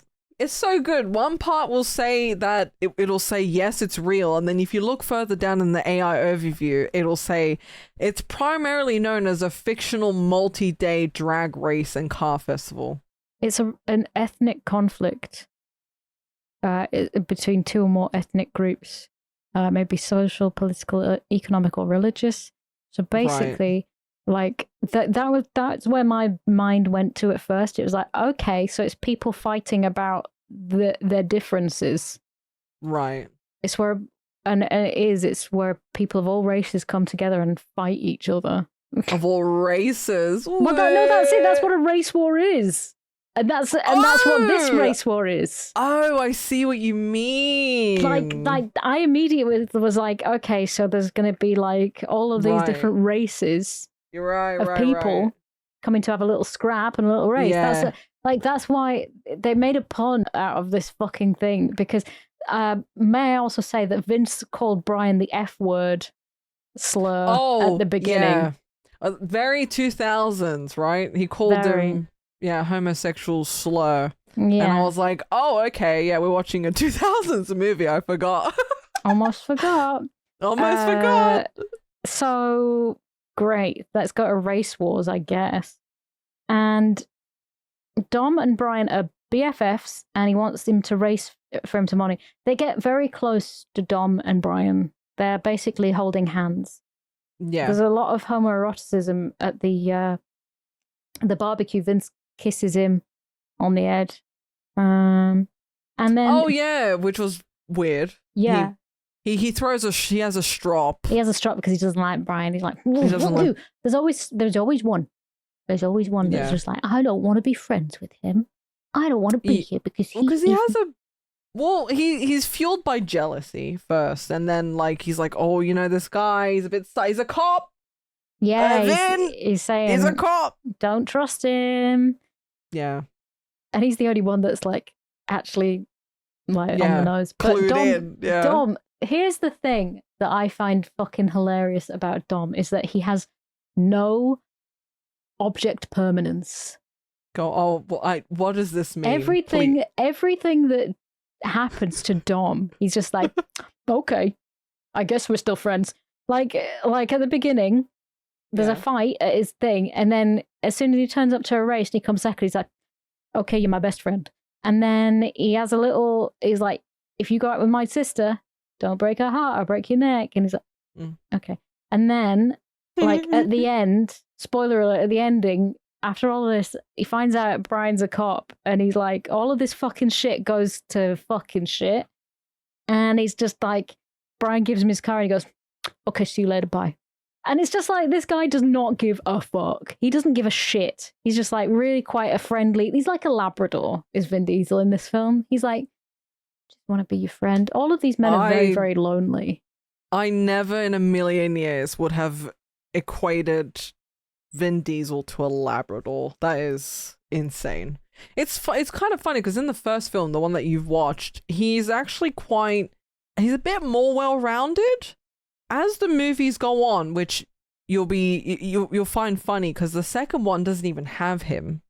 It's just Paul Walker and Tyrese Gibson. Right. And it's got Eva Mendes, and it's a whole different thing. And then the third one is Tokyo Drift. Right. So Vin Diesel doesn't come back until, I guess, 4? Okay. So he just drove off into the sunset and didn't show up again. Yeah, and also for the first time in however many years, I realized that there's an after credits scene, which I never knew, by the way. I never actually watched that. It's nothing crazy, but I've seen this movie a billion times, and I never knew there was a after credits scene. So it's just Vin Diesel driving off into the fucking sunset. So literally that. Okay. Yeah, literally, yeah. So yeah, he doesn't come back, and the whole shebang of it all doesn't like really resurface until like I think 4 or even 5, which is insane if you think about it. And they just make him more and more like grunty and manly and bravado-y, and because they knew that was what appealed to lads, boys, little boys, 10-year-olds that wanted to drive fast car. He just started to have less and less of a personality, and his voice got deeper. Oh, God, like he sounds like what's that meme of the guy Louis? The guy they were like, if this person Louis Armstrong on the moon, then how did he survive or whatever? And he's like, I'm running out of air, I'm on the moon. But yeah, it becomes more and more bravado-y as like the films, keep going, and it's actually a little frustrating because he has somewhat of a personality in this, and they make him less so the more it goes on. Yeah, never mind. I mean, the whole thing, I don't really get much of a personality from any of these people except for anger. Like, they're all just really angry men and ladies. Well, what about because there was the guy who's the genius, the evil genius, right. So he's the guy that's like smart with cars and technology. What, you mean Jesse? Yeah, so the ADHD guy. This is what I was going to come on to, right? Okay. So yeah. Jesse is on about, he's like, well, I was really smart and I dropped out of college because I've got that thing. What is it? ADD. So he got ADD, and basically he's like, well, yeah, but for some reason, just cars, I just kind of get them and they just relax me, And I'm like, okay, so sad backstory from car nerd describing autism. Pretty much, yeah. So you've got an autistic guy that does ADHD, all the... Yeah. What's the deal with Brian going to the other garage? Because the whole point of what you mean with I think they're Vietnamese, and that's where Vince and Dom are like, what the fuck are you doing? And then the guy gets motor oil shoved in his mouth. I hate that scene. What is going on? Because there's no engines, and they're like, okay, but why are they all there? I know he's going to. He said, I'm checking out the competition for Race Wars, right? Which was a lie. Which was a lie because he's a policeman. So was he just going to check Johnny Tran's cars anyway?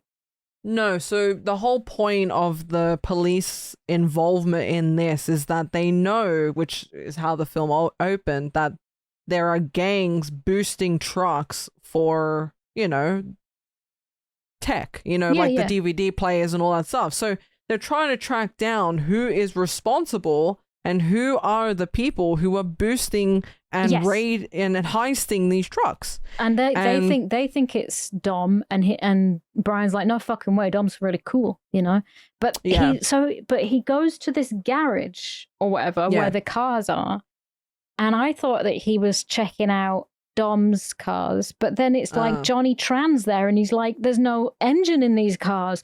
I don't know what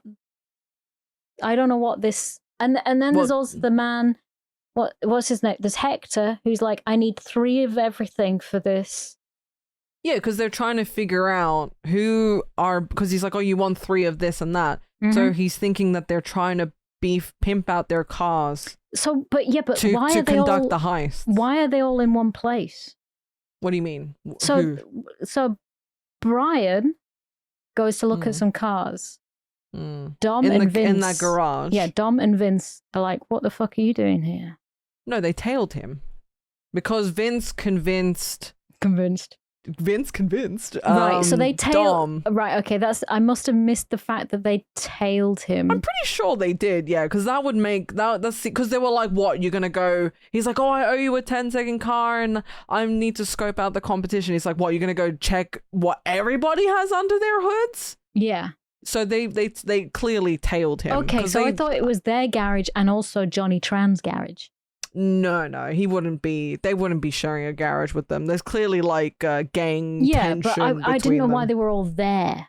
Oh right, no, I think Vince was like, he's a cop, dude. We gotta go follow him. He's suspicious.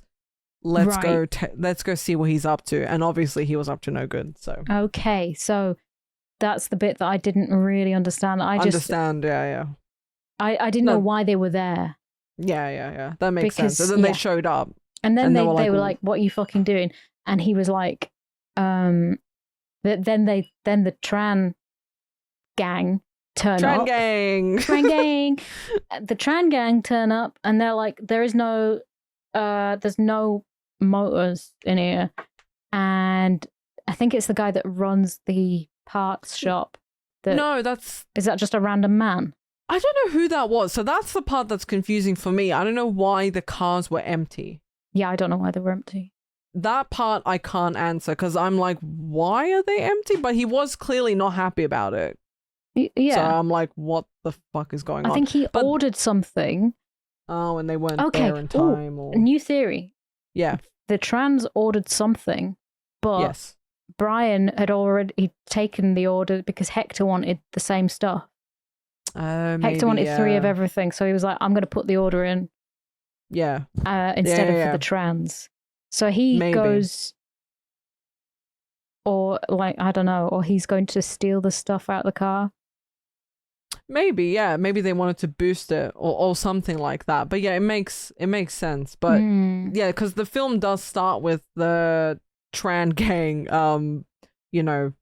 heisting the truck and trying to steal the merchandise out of it. And is that the Tran gang? I think so, yeah. No, because it turns out it was Dom's gang. But then they say, we are gonna, so we've got enough of your sort of hearsay that we're gonna go and do a raid on the Tran gang. And they go and they do it, and they do the raid, and they go in with all the guns and stuff. And it's like, no, actually, they've got the receipts. This was all legitimately bought. So they're like, you're on thin ice, Brian. Yeah. They were like, oh, I can pin it on you. I could. This is the perks of the job and all that shit. And at the same time, Brian is in this raid, right? He's wearing a balaclava and stuff, but it's like, you wouldn't fucking risk having Brian show up at this raid because that would be very fucking bad. Yeah, because they could potentially. Like, he was covered up, but yeah, it was quite a choice. But yeah, I do think it was Tran and his gang at the beginning, but they are all wearing helmets, so it's But I think they're all men, so you'd see Letty in there if it was them. But then at the end, when they're doing the heist, like, why are they driving them cars, the black cars, and they're all doing Oh, they're doing the the ones heist. that had tarps on them. Yeah. So I mean, I guess it could be a coincidence, but I don't know. Wait, do those you can't tell if they have green lights under them because No, it's during the day. Yeah, maybe you're right. I would love to know that actually, and they are wearing the helmets. Oh, so this was. Oh, so this is the thing. I think they did the. Oh, it was them. Yeah, Dominic Toretto and his crew were the ones heisting the truck at the beginning. So this film has been out for 25 years, and you've only just learned this. Well, it's not important, really. It's kind of the whole fucking point of the film. All it is like, oh, they're boosting this and they're doing heist. Oh, crap. Who gives a shit? Like, all right. It's fun nonsense. That's why I'm just like, oh, fast car, go broom broom. I knew it. You're just a 10-year-old boy at heart. I am a 10-year-old boy. But, like, no, it is interesting because I did think it was the Tran gang at first, but it's... He was desperately trying to pin it on. This is why they had to have two gangs to keep it maybe like ambiguous, and the fact that like, maybe it's this, maybe it's that, and also, it's like, no, but I trust Dom with my life. I trust him completely, and it's like this revelation actually makes sense because Brian at one point when he's having the shrimps with Vin Diesel's character with Dom, and he's like, I know you guys are doing other shit. There's no way you can afford all this stuff with just, working the car shop and whatever. So that makes sense now. And he was like, you've got to let me in on this. And he was like, here are the directions to Race Wars. And it was basically him saying, like, if you do well in Race Wars, you can join us. You can join in. But he wasn't actually saying that in so many words. Yeah. And this all happened because it was after the raid, and they were like, Brian, you fucked up, and we need proof that it's not Toretto. Like, you need to do this properly. Yeah, we need to figure out who it actually is that's behind this stuff. And he also went out for dinner with Mia, right? And then drove really, really fast. And I was like, imagine fucking going out to dinner and then having a woman drive you around really quick. She's so cool, and well, it's like when my friend took me to Taco Bell in Essex as soon as it opened, and he had a really, really fast car, and it gave me a panic attack, and we had to pull over somewhere. It was like, I can't do it's giving me flashbacks, man. So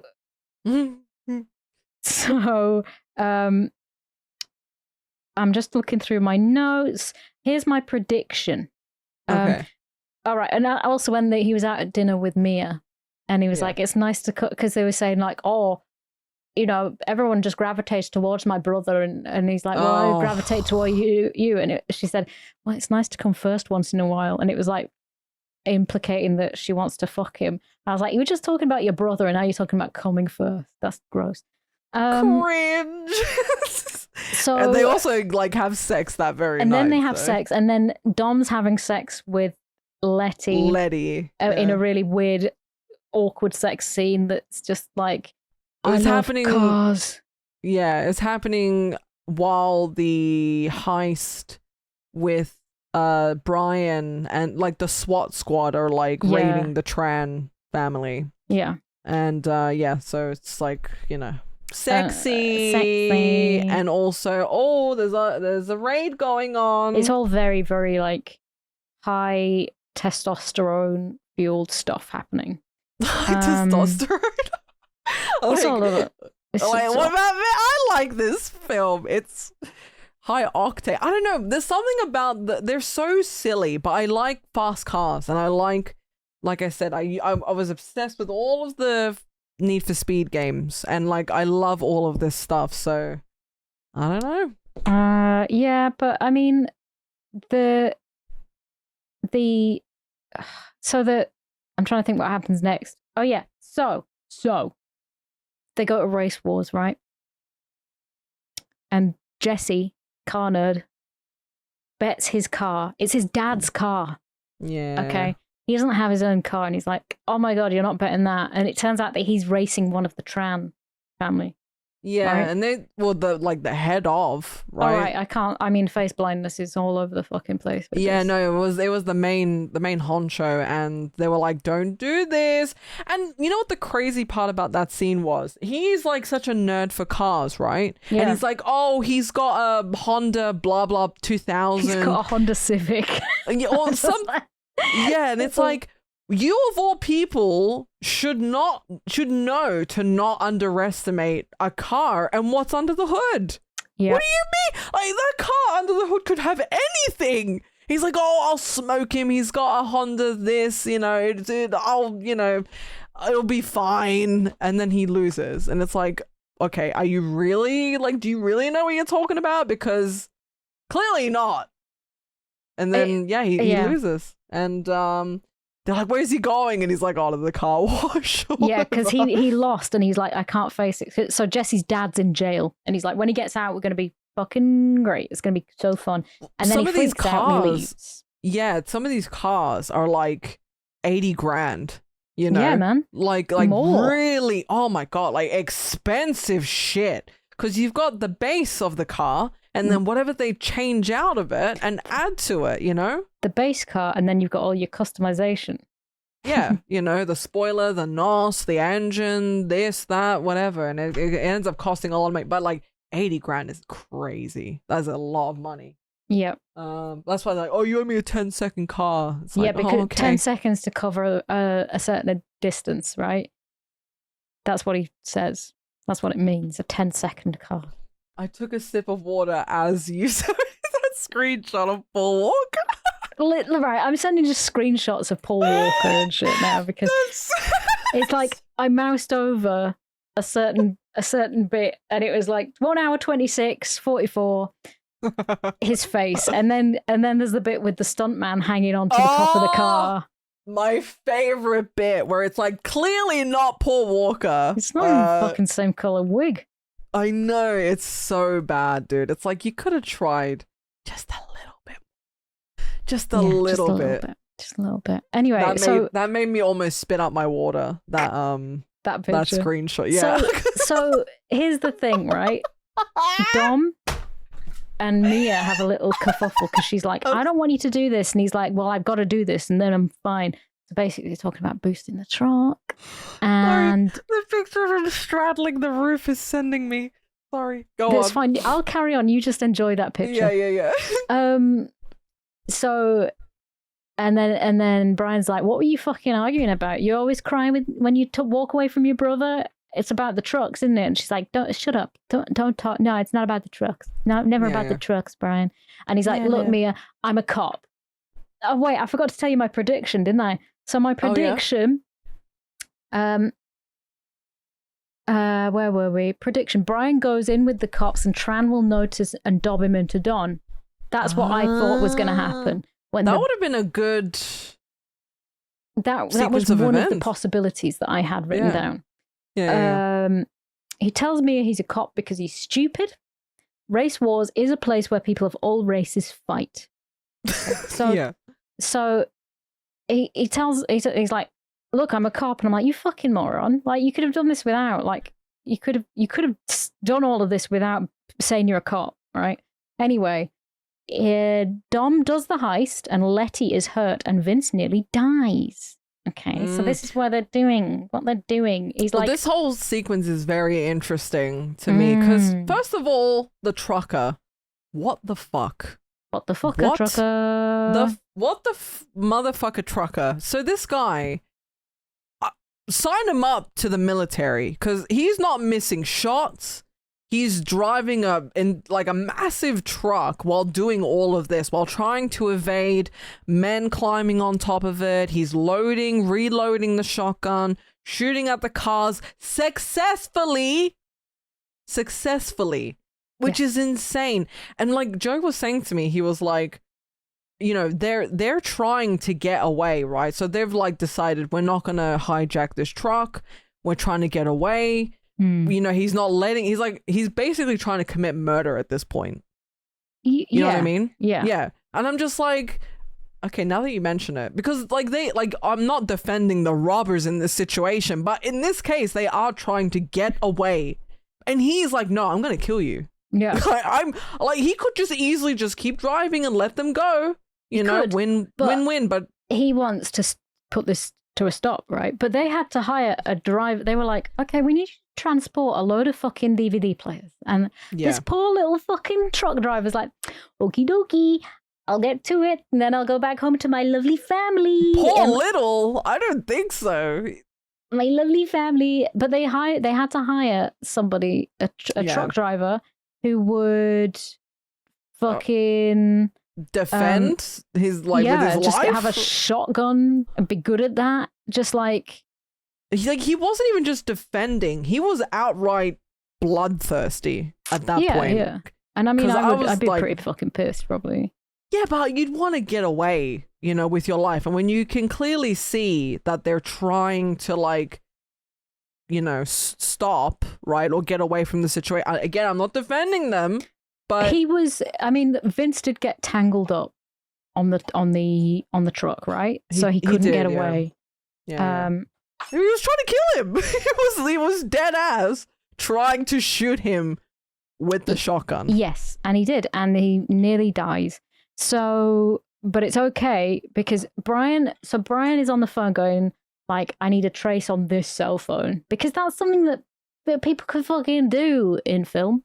Well, and he's like, just give me his phone number. And Mia's like, I don't want to, but then she does because she realizes it's probably quite important to save her brother's life. But like, I don't understand why there was so much like danger more than the other times, if you know what I mean. What in this, like, why the trucker had a shotgun and in this particular heist, right? Yeah. Why was this one harder to do than the other one?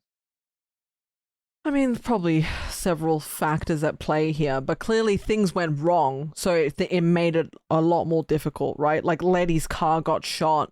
Yeah, and that went tumbling and just hit the fan. But why did Brian know that this was going to go bad? You know? Did he know it was going to go bad? No, I don't know, but like he didn't know it was going to go bad. But why is he so fucking like adamant that he has to like go and get Dom?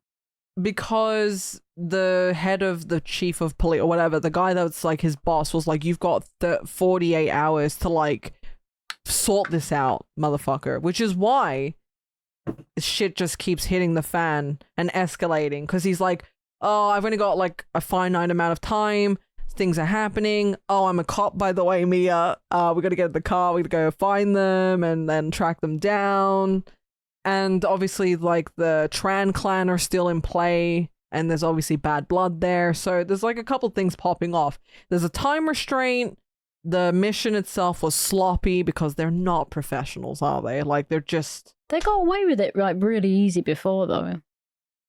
Yeah, I don't know how many times they managed to pull it off, but clearly it's a trend where people keep doing this and attacking the trucks and boosting, you know, the merchandise. And they keep upping the protection or the ante or whatever. So, you know, you can't keep doing the same thing and expecting different results, like the truckers and the people who keep getting robbed, right? So they have to like find a way to like protect them. Because in the first heist, in the beginning of the movie, I don't know if he had a gun. He did. I think he did. Okay. But this is something that is like, maybe you would start if this is a trend, you'd start like taking better precautions than just giving your driver a shotgun. Yeah. Like having a police escort, you can do that. If you've got the fucking Terminator, which that guy clearly was, like, insane. Like, he's driving the truck, reloading with one hand. shooting successfully, landing shots. And I'm like, oh my God. But yeah, you'd think there'd be like maybe another guy. Yeah. In the truck. They'd be able to afford that sort of thing.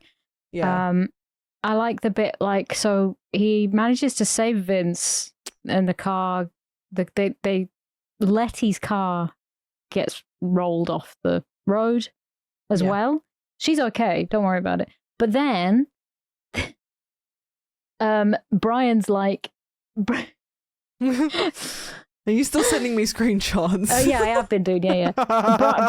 Brian's like, oh my God. He has to say, instead of just calling an ambulance and saying, I need some help, there's a guy, he's going in shock. He said, hello, this is Officer Brian. Okay. Officer Brian. But a random civilian can't just whip out their phone and start demanding. They can. Like, okay, so... but also, he goes, I am a policeman, okay? I need this and this. You can just say, I need an ambulance. This guy's fucking dying. And it's exactly the same. But he also says, 6 foot, maybe 200 pounds. Why do you need to say this fucker's weight? He's 24 years of age. He's 24? He looks a lot older than 24. These guys are supposed to be in their fucking 20s. Anyway, I just think, I could only imagine Vince like looking up at him going, 200 pounds? What the fuck? Maybe in the parody version, they're like, wait, this man's clearly 35, and clearly. Anyway, the helicopter takes Vince and saves his life, I assume. Brian, the family go away. Brian's left by himself to consider what he's done. And he goes and he meets up at Dom's house, and Dom's got his car out and a shotgun. And he's like, no, put the gun down. And he's like, I need to find Jesse. But then he's like, I'm a policeman. He keeps telling everybody he's quite proud that he's a policeman. With the world's tiniest gun, by the way. Yes. I'm a policeman. I can trace him because this is technology. This is the future. But don't worry, Jesse turns up with his car and he's like, I'm really sorry, man. I panicked. I'm so fucking... You're going to have to help me. I panicked. But it's too late because the trans turn up and on their motorbikes with machine guns and start shooting everybody. Okay? And Vin Diesel's running on all fours like some kind of weird dog man while Jesse's getting shot. And then he goes and gives him a cuddle and goes, no. The image of Vin Diesel on all fours. Yeah, he's on all fours. He's running around like a fucking weirdo. And so then... I have a video for you for later of Vin Diesel breakdancing when he had hair, by the way. So. Oh, wow. Oh, wow, this is great. As a treat. Oh, As wow. a treat just she's for spoiling you. me today. Holy shit. So I know how to treat a lady. She knows. I mean, this is why we're mates. You know, she's like, girl, I know what you want. Really... I know what you want, girl. I know you're going to go to the dentist, but I know what will really make you happy. Oh my God. Vin Diesel, how to break dance video. Holy shit. I am so excited. This bit's really good as well because Brian's chasing after the trans on the motorbikes and he's pressing his little NOS button on his son. I love... And we've played a lot of racing games, right? We have. Wait, I've had an out-of-body experience just now, realizing that I've made you, of all people, watch the Fast and Furious movie. Yeah, you also made me watch Drive, and I don't know what your fucking obsession is with cars, Jesus. I made you watch Drive because I hate that movie and I needed to share in my misery with that one. And to me, it's just like, why? What is all this? So he's driving around and he's like shooting the Tran gang on the motorbikes, and they do a very planned jump where they all fall off the motorbikes, and it's all pretty fun. And Vin Diesel also drives off after them, right? But Brian's trying to be like, these just murdered somebody. I'm going to go murder them And I'm thinking, okay, Vin Diesel shows up, clips one of the guys fly off, land on the floor, go, oh, shit, I broke my he legs. doesn't go and like pop him. He just sort of like knocks him off. He can see that he's like, down the hill struggling, but he's not a ruthless animal where he's going to go. He doesn't want to go to jail again. Well, I think that ship is... that ship may have... You just see him appearing over the hill like... You fucking cunt. You say that, but there is a scene in I think number 4 or 5 or something where he is on a hill and he's a wanted man and he's overlooking a funeral and he can't be at the funeral, but he's watching it from a distance. That's adorable. So you're an oracle. Oh my god, you know so much about these films, Sophie. But he stands over. He knocks the guy off the bike and then he stands on the hill looking down at him. He literally does in this film. He loves doing that, though, clearly. So the other Tran is dead, and he's like telling people, well, no, he's not dead. He's not dead. That's the main thing. He's like, call 911. We're not killing anyone. Okay. Yeah. He's saying, you call 911, gets back in the car, chases after Vin Diesel. Right? And then Vin Diesel's like, they do the little rev thing. On green, I'm going for it. And this is his dad's really, really fast car that he's scared to drive. He said he was scared to drive it. But now he's going to do it. And this fucking car pops a wheelie. I mean, those cars are known to, No, they're not known to do that. They are not known to fucking do wheelies, G. That's not a thing. Yes, they do. Surely.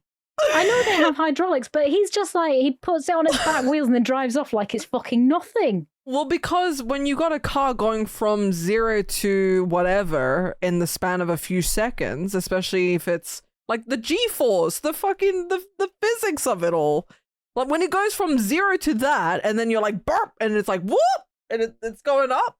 Yeah, no? And if you're going fast like that, the wind is going to catch underneath the chassis of the car and it's going to go all over the fucking shop. It's going to flip the car. It's going to flip the car and he's going to die. Okay? This is bullshit. And then there's a fucking train coming and all that.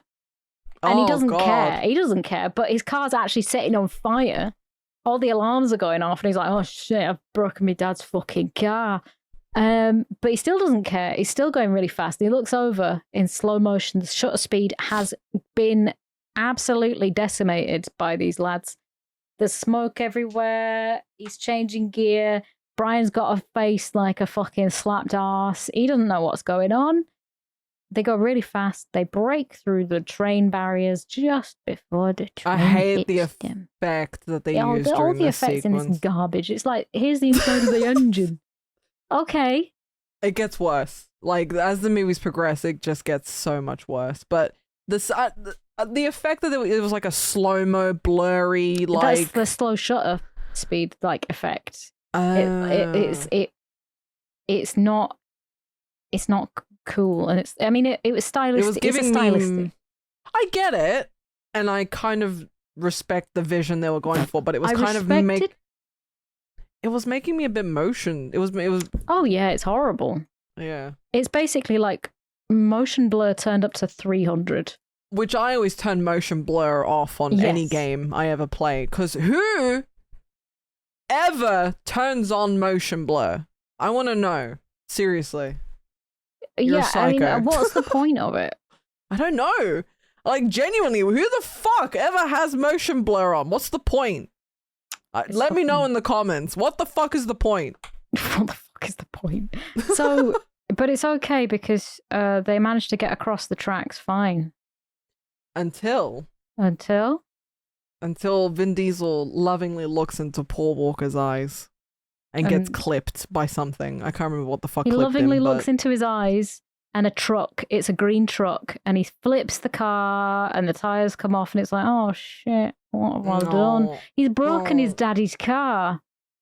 No, he shouldn't have stared into his eyes so much, should he? Well, that's a big thing. Stop. I'm gonna stop opening up Discord every time.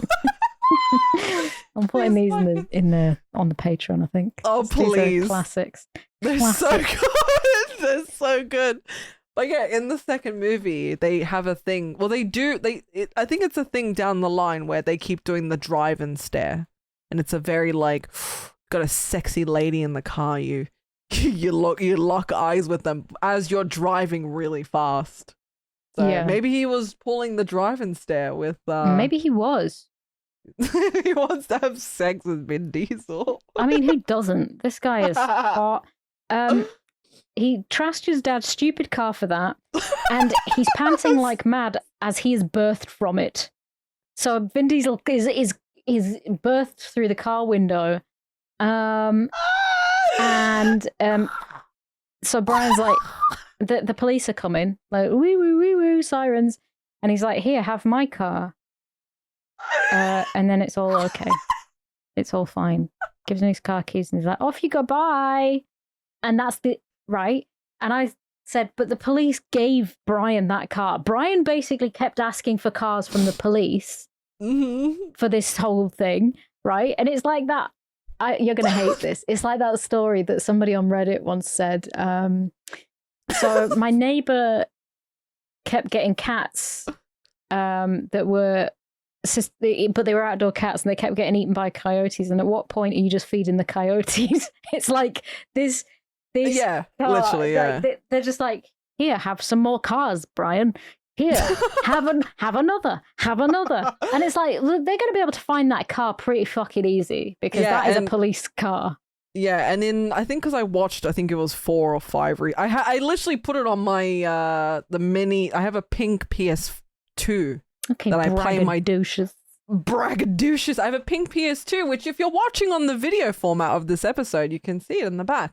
But I put that movie on while I was like, I think cleaning up my office and installing new blinds in here. God, she's so middle-aged now. I'm just going to watch my Fast and Furious films while I put my blinds up. I literally did, and it was amazing. And I was able to do that because I have a physical copy of this movie. Fantastic. And yeah, so... In that movie, he's like, oh, I want pull up this car, this car, this car, and this car, and they're like, oh, why? He goes, because I want all of them. Ooh. Yeah, so they just give him all these fast cars because they impound a lot of cars as well. True. Remember, that's as true. cops, so they just take them. It's like when you go and you just get to mess around in the evidence locker. Yes, grab yourself a bag of cocaine. Num num num num num num. Num. Great shit. Yeah. And then that is the end of the film. And I wrote, that's the end? Question marks. Well, he lets him go. Well, yeah, don't say that's the end, because you know what happens. But that's the end of this movie. Yeah, I think it's a pretty good, like, okay. What happened to Vince? What happens to the rest of the characters? Where does he go? Like, I mean... God, if only they did a 20-something year franchise so we know what happens to Vin Diesel. I know. Okay, fair enough. I never knew there was an after credits scene, which again, it's not important. Also, whoa, hold on a second. Yeah. I'm just looking at the credits now. I'm watching the credits. 1 hour, 41 minutes, 38 seconds. 1:43. 38. 141. Oh, 141. 141. Is this the Gengar and the... Yes, the Pikachu. Yeah. I was watching the credits and I was like, oh! Every time Ooh, boys. I guess this was like because there's like a guy called Dennis McCarthy, and he's like got a whole... And I find it really fascinating because, again, I love cars and this stuff is really like cool to me, but he was like largely responsible for like finding all the cars for this movie, and he's got like there's like a whole YouTube thing about it, and it's really sick. And I don't know why the Pokemon are there, but I guess because Pokemon was popping off at the time, so why not put the Pokemon in there? See, I was still in my Pokemon heyday back then as well. I was having a great time. But yeah, I was like, okay, so Vin Diesel's Sorry, his fine name with is all Craig this? Lieberman. Sorry, apologies, everybody. The guy's name is Craig Lieberman. Apologies. Sorry, continue. Yeah, so he's like, Vin Diesel's like, thank you for the car, goodbye. And he says, I owe you a 10-second car, and then let him get away, basically. Right. And also, firearms consultant, Paul Walker III. Stop. But, like, really? What the... Like, I'm trying to figure out... Because that's Paul Walker's... So his brother looks... I mean, his name is not Paul Walker. It's Caleb. But like, because I was Googling Paul Walker, I was like, how the fuck did he die anyway? So they brought him into the movie. Paul Walker... so Paul William Walker the Fourth. So it must have been his dad that did the firearms consultant. Was Paul Walker's dad the firearms consultant in Fast and Furious? That would be insane. Because it says Paul Walker the Third. Am I right? Stop! Yes! That's Paul Walker's great. father, Paul Walker the Third, which, what the fuck, his name is Paul, served as the firearms consultant on the 2001 film. That is a cool piece of fucking go. Fast trivia! Woohoo! Segue. Yeah, hell yeah. So I mean, like, that I just learned that just from reading the credit. Imagine what you can learn from reading Imagine what you can learn. That's amazing, Sophie. What a fucking spot. What a spot. I love reading the credits of things because people have such stupid fucking names. They do. And it's brilliant. It's really brilliant. I would love a stupid name. And I've seriously considered changing my name to something really daft, like something hilariously fun, because I can. And I don't know whether it would insult my parents. I mean, why did you get rid of it? I've been Sophie for a very, very, very long time. Sophie Rogerson. Well, you're also Booth. I know, I hate that now, though. I'm fucking sick of it. Why? Do you not like your nickname now? No, I mean, I can have as many nicknames. I used to be, one of my nicknames was Toffee, because it sounded sort of like Toffee. Oh, that's cute. My mum still calls me Tofu. That's really cute. That is really cute. That's my nickname. So you don't like Booth, so you prefer if I say Sophie? I do now. I don't mind, though, because people know me as Booth. It took me a while to acclimatize. Acclimatize is a nickname. It did, yeah. But yeah, would you like to read some more triv? Yeah, we can go through some fast trivia. Fast and Furiously. Trivia and Furious. Trivia and Furious. Brilliant. So the budget was... Oh, I had it up before.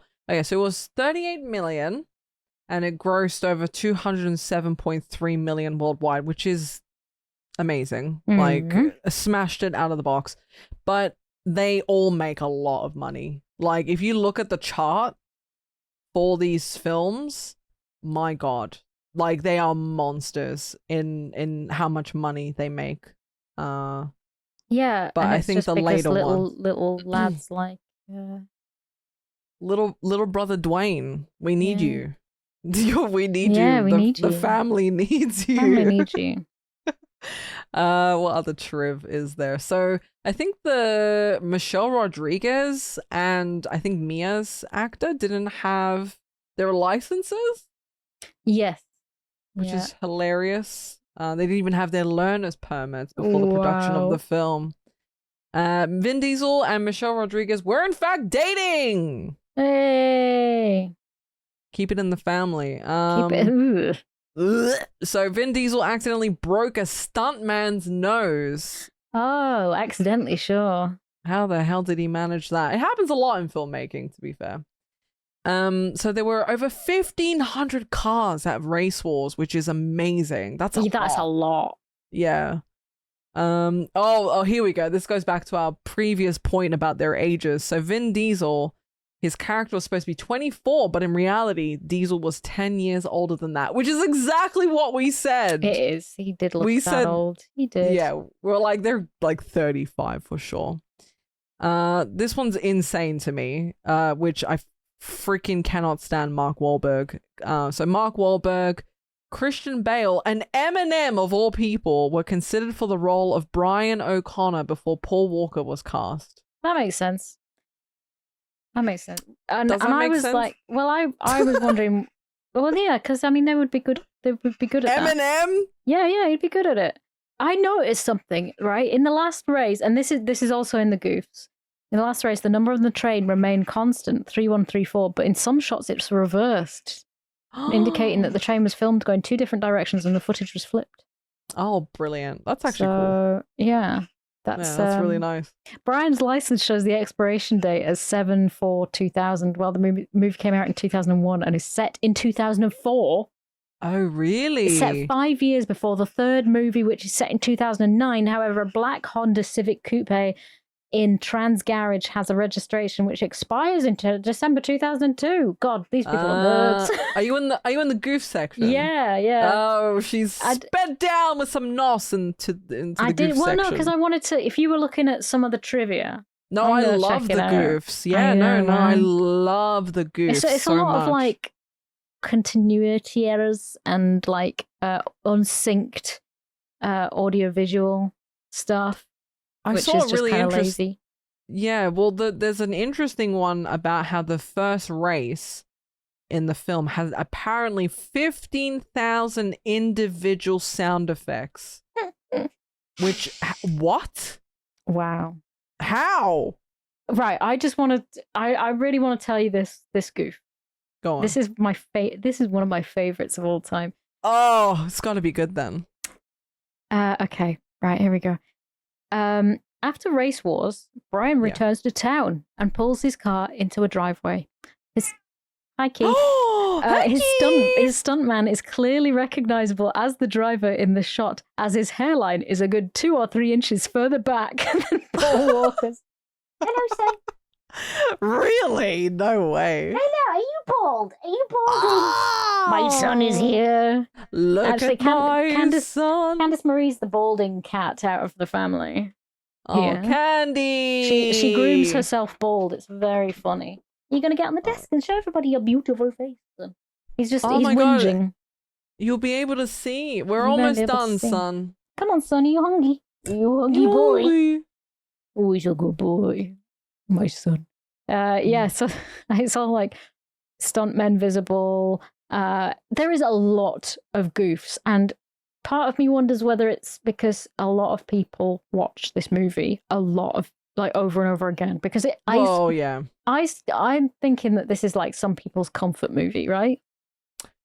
I can see that. I would put this on as a comfort movie. Clearly, yeah. There's a lot of plot holes here. Oh, here we go. But this is what I mean. It's like such a nonsense. Like you know what I mean? Like when you know a film is just like whatever. Yeah. You're just like, meh. You take it as it is. I love this one. Like they're all questions. They've all got question marks. It's like me writing these. Why do they need to hijack the trucks while they are moving? Why not just force the trucks to come to a stop and then hijack them? Because it's all about meep meep boss car. Why would Johnny Tran need to purchase stolen/grey market engines? Cars that use the Nissan SR20 motor are sold legally in the North American market, making the Nissan SR20 motor readily available at any Nissan dealership. Or even if he was referring to a Japan/Euro market variant, he would have no trouble importing them instead of having to use the fence, which is TED. Oh, yeah. Why didn't they use, since both Brian and Dom have active cell phones, why didn't they use one of them to call one of their friends when the Tran brothers blew up Brian's car? That's a good point. Also, because the film was obviously filmed in, 2000? Yeah. Right? So, and then the movie came out in 2001, but they're claiming that it's set in 2004. So if it was like originally 2001, people wouldn't be having those kinds of phones back then. Because he had like a flip phone and everything, right? Yeah. Like they'd still be like pretty chunky, clunky phones in 2001. I did have a very, very small, it was a Siemens phone. The way you said Siemens, I was like, what? I had a Siemens. Yes. And it was very small. It was my first one. It just had T9 texting and it just had, you could just make a call on it. And my mum gave me that for when I went on a school trip to Alton Towers, and I kept it in my back pocket. And it rained so hard that the phone got wet and broke. You didn't have it on lanyard? I did actually eventually have it in a little silk. It was a satin. It was a pink pocket Yeah. Right? Beaded with a beaded strap, like a tiny, tiny, tiny handbag that would only fit a phone in it. So basically, the Siemens was in my pink pocket, my pink badge. Is that a euphemism or? It's genuine and a euphemism now. Okay, I was like, is she making a pussy joke? It is a pussy joke, but it's also like yeah. I was like, is my mind in the gutter or is she? Yeah. Fair enough. No, I remember when phones had like the little things and you put the lanyard. But I also had jeans with embroidery on. Wait, I thought you were gonna say, you know how like dads back in the day have like the strap with the in the 2000s with the phone, and it was like a holster on their belt. Oh yeah, I can envision you with that. No, I can. I did have in your bum bag. I still do have a bum bag. Yes. I can envision you doing that. I had some jeans from Tammy Girl that had embroidery all over, like clouds and smiley faces, and I had little Tammy Girl t-shirts with kittens on, and they were all glittery and stylized. I miss it. Me too. Bring back actually, well, Y2K has definitely made a comeback. It has, and all the Gen Zs love it. I know, and I'm so glad. It's like I know I'm going to ruin it for people because I lived it. Wait, what do you mean ruin it? Because I'm 37, and it's like, you can't have old people going, yeah, that is so cool. I mean, because it's like when I was a kid, if I liked something and my parents also liked it, you're like, it's not cool anymore. It's not cool if the guys down the road like it. Yeah. Anyway, that was Fast and Furious, I guess. Wow, what a ride. What a ride that was. One last bit of triv.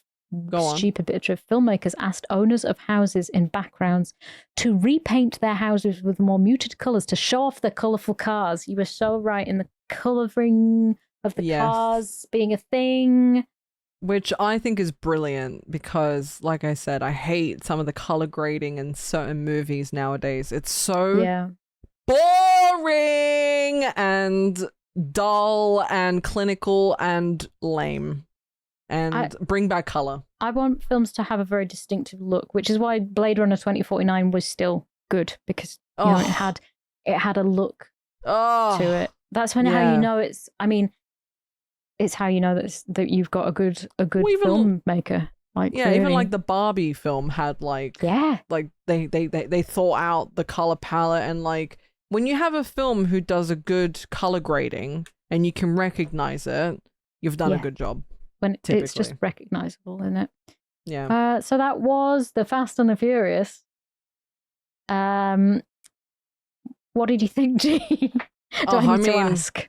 I have a prediction. Me and Joe have a prediction on what you're gonna grade it. Okay. What do you think? I'm gonna rate this out of 10. I'm thinking you're gonna give it a 2, and Joe thinks you're gonna give it a 1. I can tell you that my phone is ringing. By the bell? They'll just be saying that Brenda's med's ready. So I'm just gonna mute it. I can tell you that I rated this. Oh my god, I didn't even think about the rating actually, because I just wrote down shit. I should have let you say it first. No, because I don't want to like influence. The whole way through, I was thinking, is this worse than Heat? Is this worse than Heat? Is this worse than Heat? So I did give it a 2. Oh, so I was right. You were right. You get the biscuit. So what would you say in a very short way, what you liked about it, if anything? I mean, the color grading was really good, so it looked nice, you know, and it did stay very like true to what it wanted to do. Okay. There was a story there. Yes, it didn't make a lot of sense to me, but I have like it was a cohesive, like I mean, I Yeah. am very torn between a score of 1 and 2. Like, that was what I was considering, like those two scores. So maybe I should give it a 1.5 out of.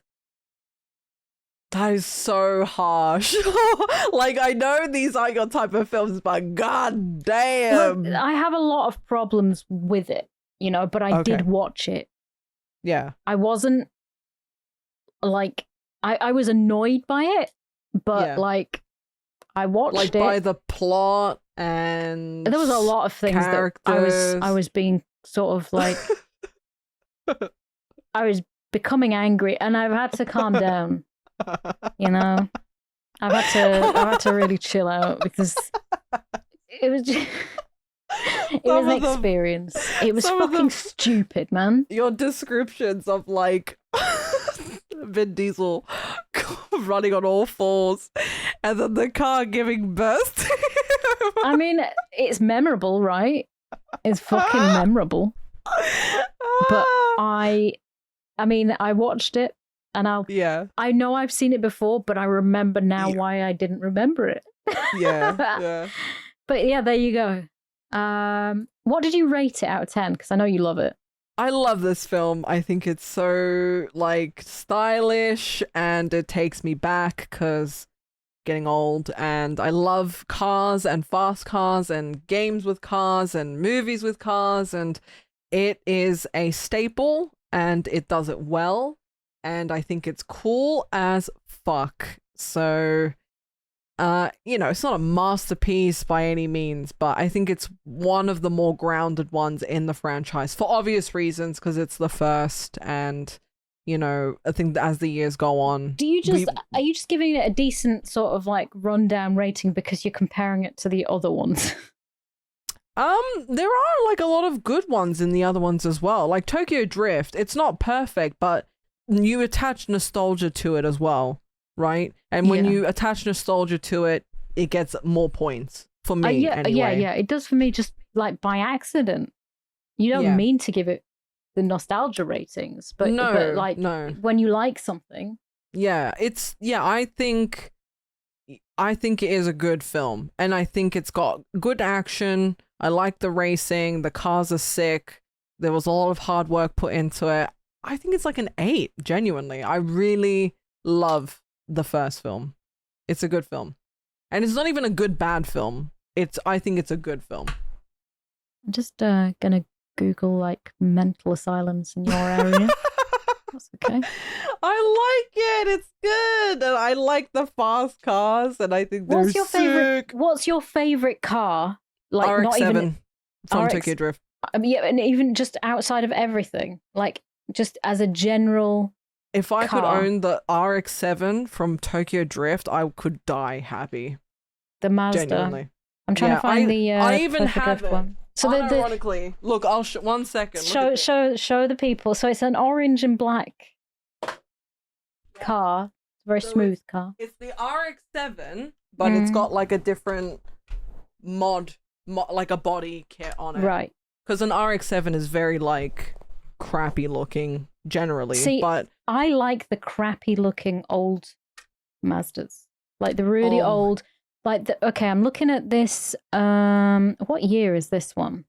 I'm showing the people my RX-7. You show the people. Come on. And not only do I have the RX-7, I've got Brian's car. I am genuinely a 10-year-old boy. Yeah, like, I knew it. I fucking knew it. I like just the fact that I have these two cars. I'll take a picture and I'll show you as well. Yeah, please. So I like the early ones. Like the 80s RX-7s. Those are they're nice. I'm a fan of Mazdas to drive. I really like them. I think they're nice. Very nice. So that but I really like classic cars from the 80s and 90s. Oh, there they are. You are such a little lad, you are. I am. I love them so much. They're so cool. If I could have this car, my god! I will tell you a little story though. My dad left me. He gave me his micro machines from when he was a kid. And I had a favorite one, and I can't remember what it was, so I'm gonna just Google it. It was I found it, I think. It was it was a little purple like sports car. It was die-cast. Oh, purple sports car. It'll be 1970s, I guess, when my dad was. I can't find it, but anyway, that was my favorite car to play with. When out of all the micro machines that he had, I have to ask him. Did you ever have Strix? Scale Strix? Yes. Yes. So another good story was I won a colouring competition from Renault.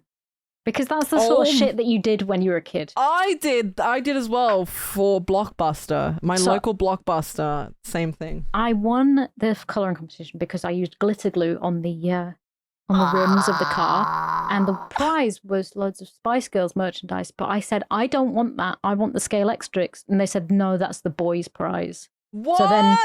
So then at Christmas, my dad got me a Scale Strix.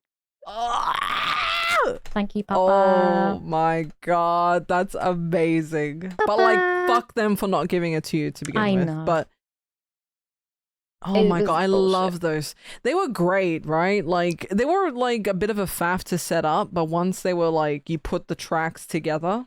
Yeah. And you set it all. Good. And they got so full of like carpet and fur because that's what everything was fur. The cat used to lay across the track and we used to drive it into it.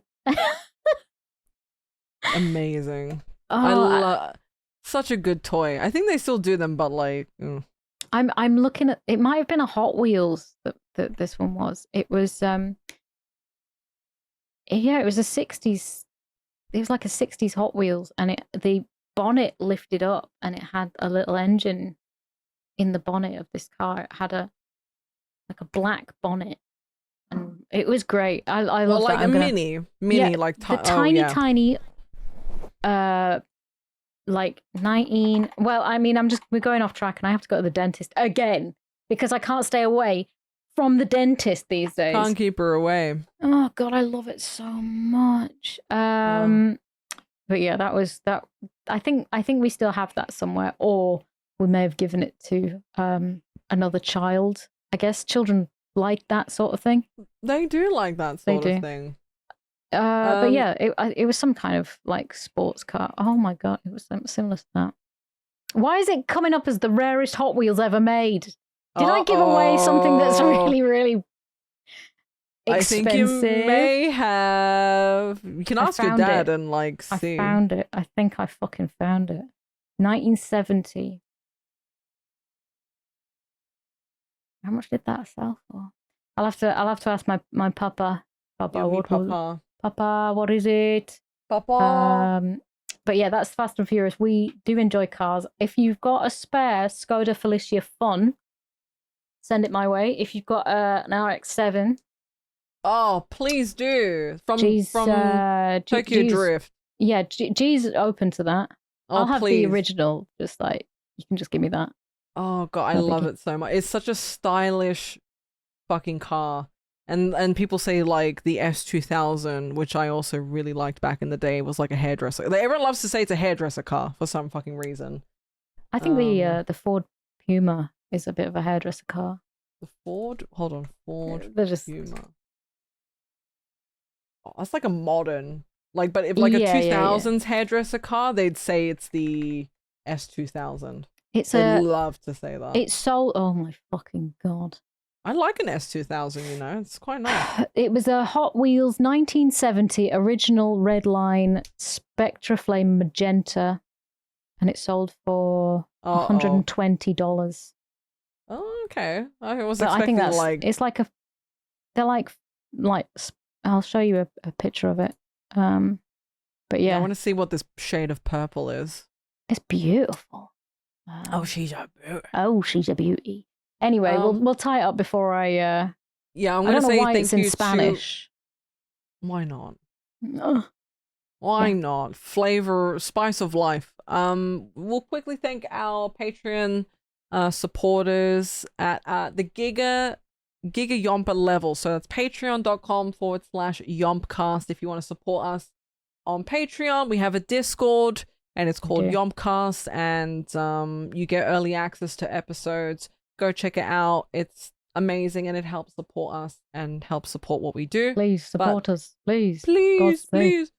Those of you who are at the Giga Yompy level, thank you very much to Colin, Icky, Steve, Jenky, Anki13, Luck33, Scotty, and I Am a Robot. We appreciate you so much. Thank you for all of your support. And yeah, like go check out the Patreon. We've got like loads of cool perks, and we've got like cool things coming up. And like we've been messing around with that live thing where you can see your name pop up if you're a supporter on the Patreon, and you guys are in like a little virtual cinema of sorts. So to be announced, to be confirmed very soon. We're working on everything. We're getting things there. It's a slow but steady pace. It is, and we now have an Instagram. So. Yeah, I forgot to mention that as well. We have an Instagram, which is, again, YOMPcast. Everything is YOMPcast across the board. Hot Wheels leading the way. Hot Wheels leading the way. We're going to roll the dice very quickly. Oh, shit. I forgot about that. Yeah, so we're going to... This is Booth's. For Sophie's. This is Sophie's pick now. Okay, so let me just go through my list. So, 1, 2, 3, 4, 5, 6. Okay. I haven't actually replaced... You didn't replace Total Recall, yeah. But I do have a secondary list. I don't want to put Zoolander on it. Fuck me. Why don't you want to put Zoolander? Because I've already got Shallow Hal on the list. Okay. Let me find my secondary list here. Oh, I'm gonna do this one. So I'm gonna change the list here. I'm gonna remove this because we watched Total Recall. So we've got Threads, Shallow Hal, Wrong, 2012, The Mummy, 1959, Frankie Frico, and I'm putting down here, you're going to love this one, Manhunter. Okay. So that's me being nice to G, by the way. So Manhunter, the 1986 film. Yes. Okay, cool. Okay, so let me roll this dice. It's going to be a 6-sided dice. Let me roll it. It's a 6. We're watching Manhunter. I love when that happens. Whenever you put like a film in and then it just immediately gets chosen. Manhunter. And then the films that have been on there for like 1,000 years still not getting chosen. So Manhunter, that's our next film. Awesome. So it's Manhunter, 1986, American crime thriller. Michael Mann, that's the guy who did Heat. I know, this is why it's a G. This is a treat for G. This is my peace offering. Oh my God, you son of a bitch. You son of a bitch. What can I say? Is this the Hannibal shit? Yeah. This is Red Dragon. This is Red Dragon. Oh! Oh my God. Okay. All right. Okay. I'm really trying to be nice. I'm trying to win favors. I'm trying to be like, please like me. Oh, I like anything you put, so, you know. Anyway, this has been a really long episode, and I've got to go to the dentist. Just gotta go. So thank you, everybody. I'll see you next time. Thank you for watching and listening. We'll catch you next time on YOMP. Thank you. Bye. Bye.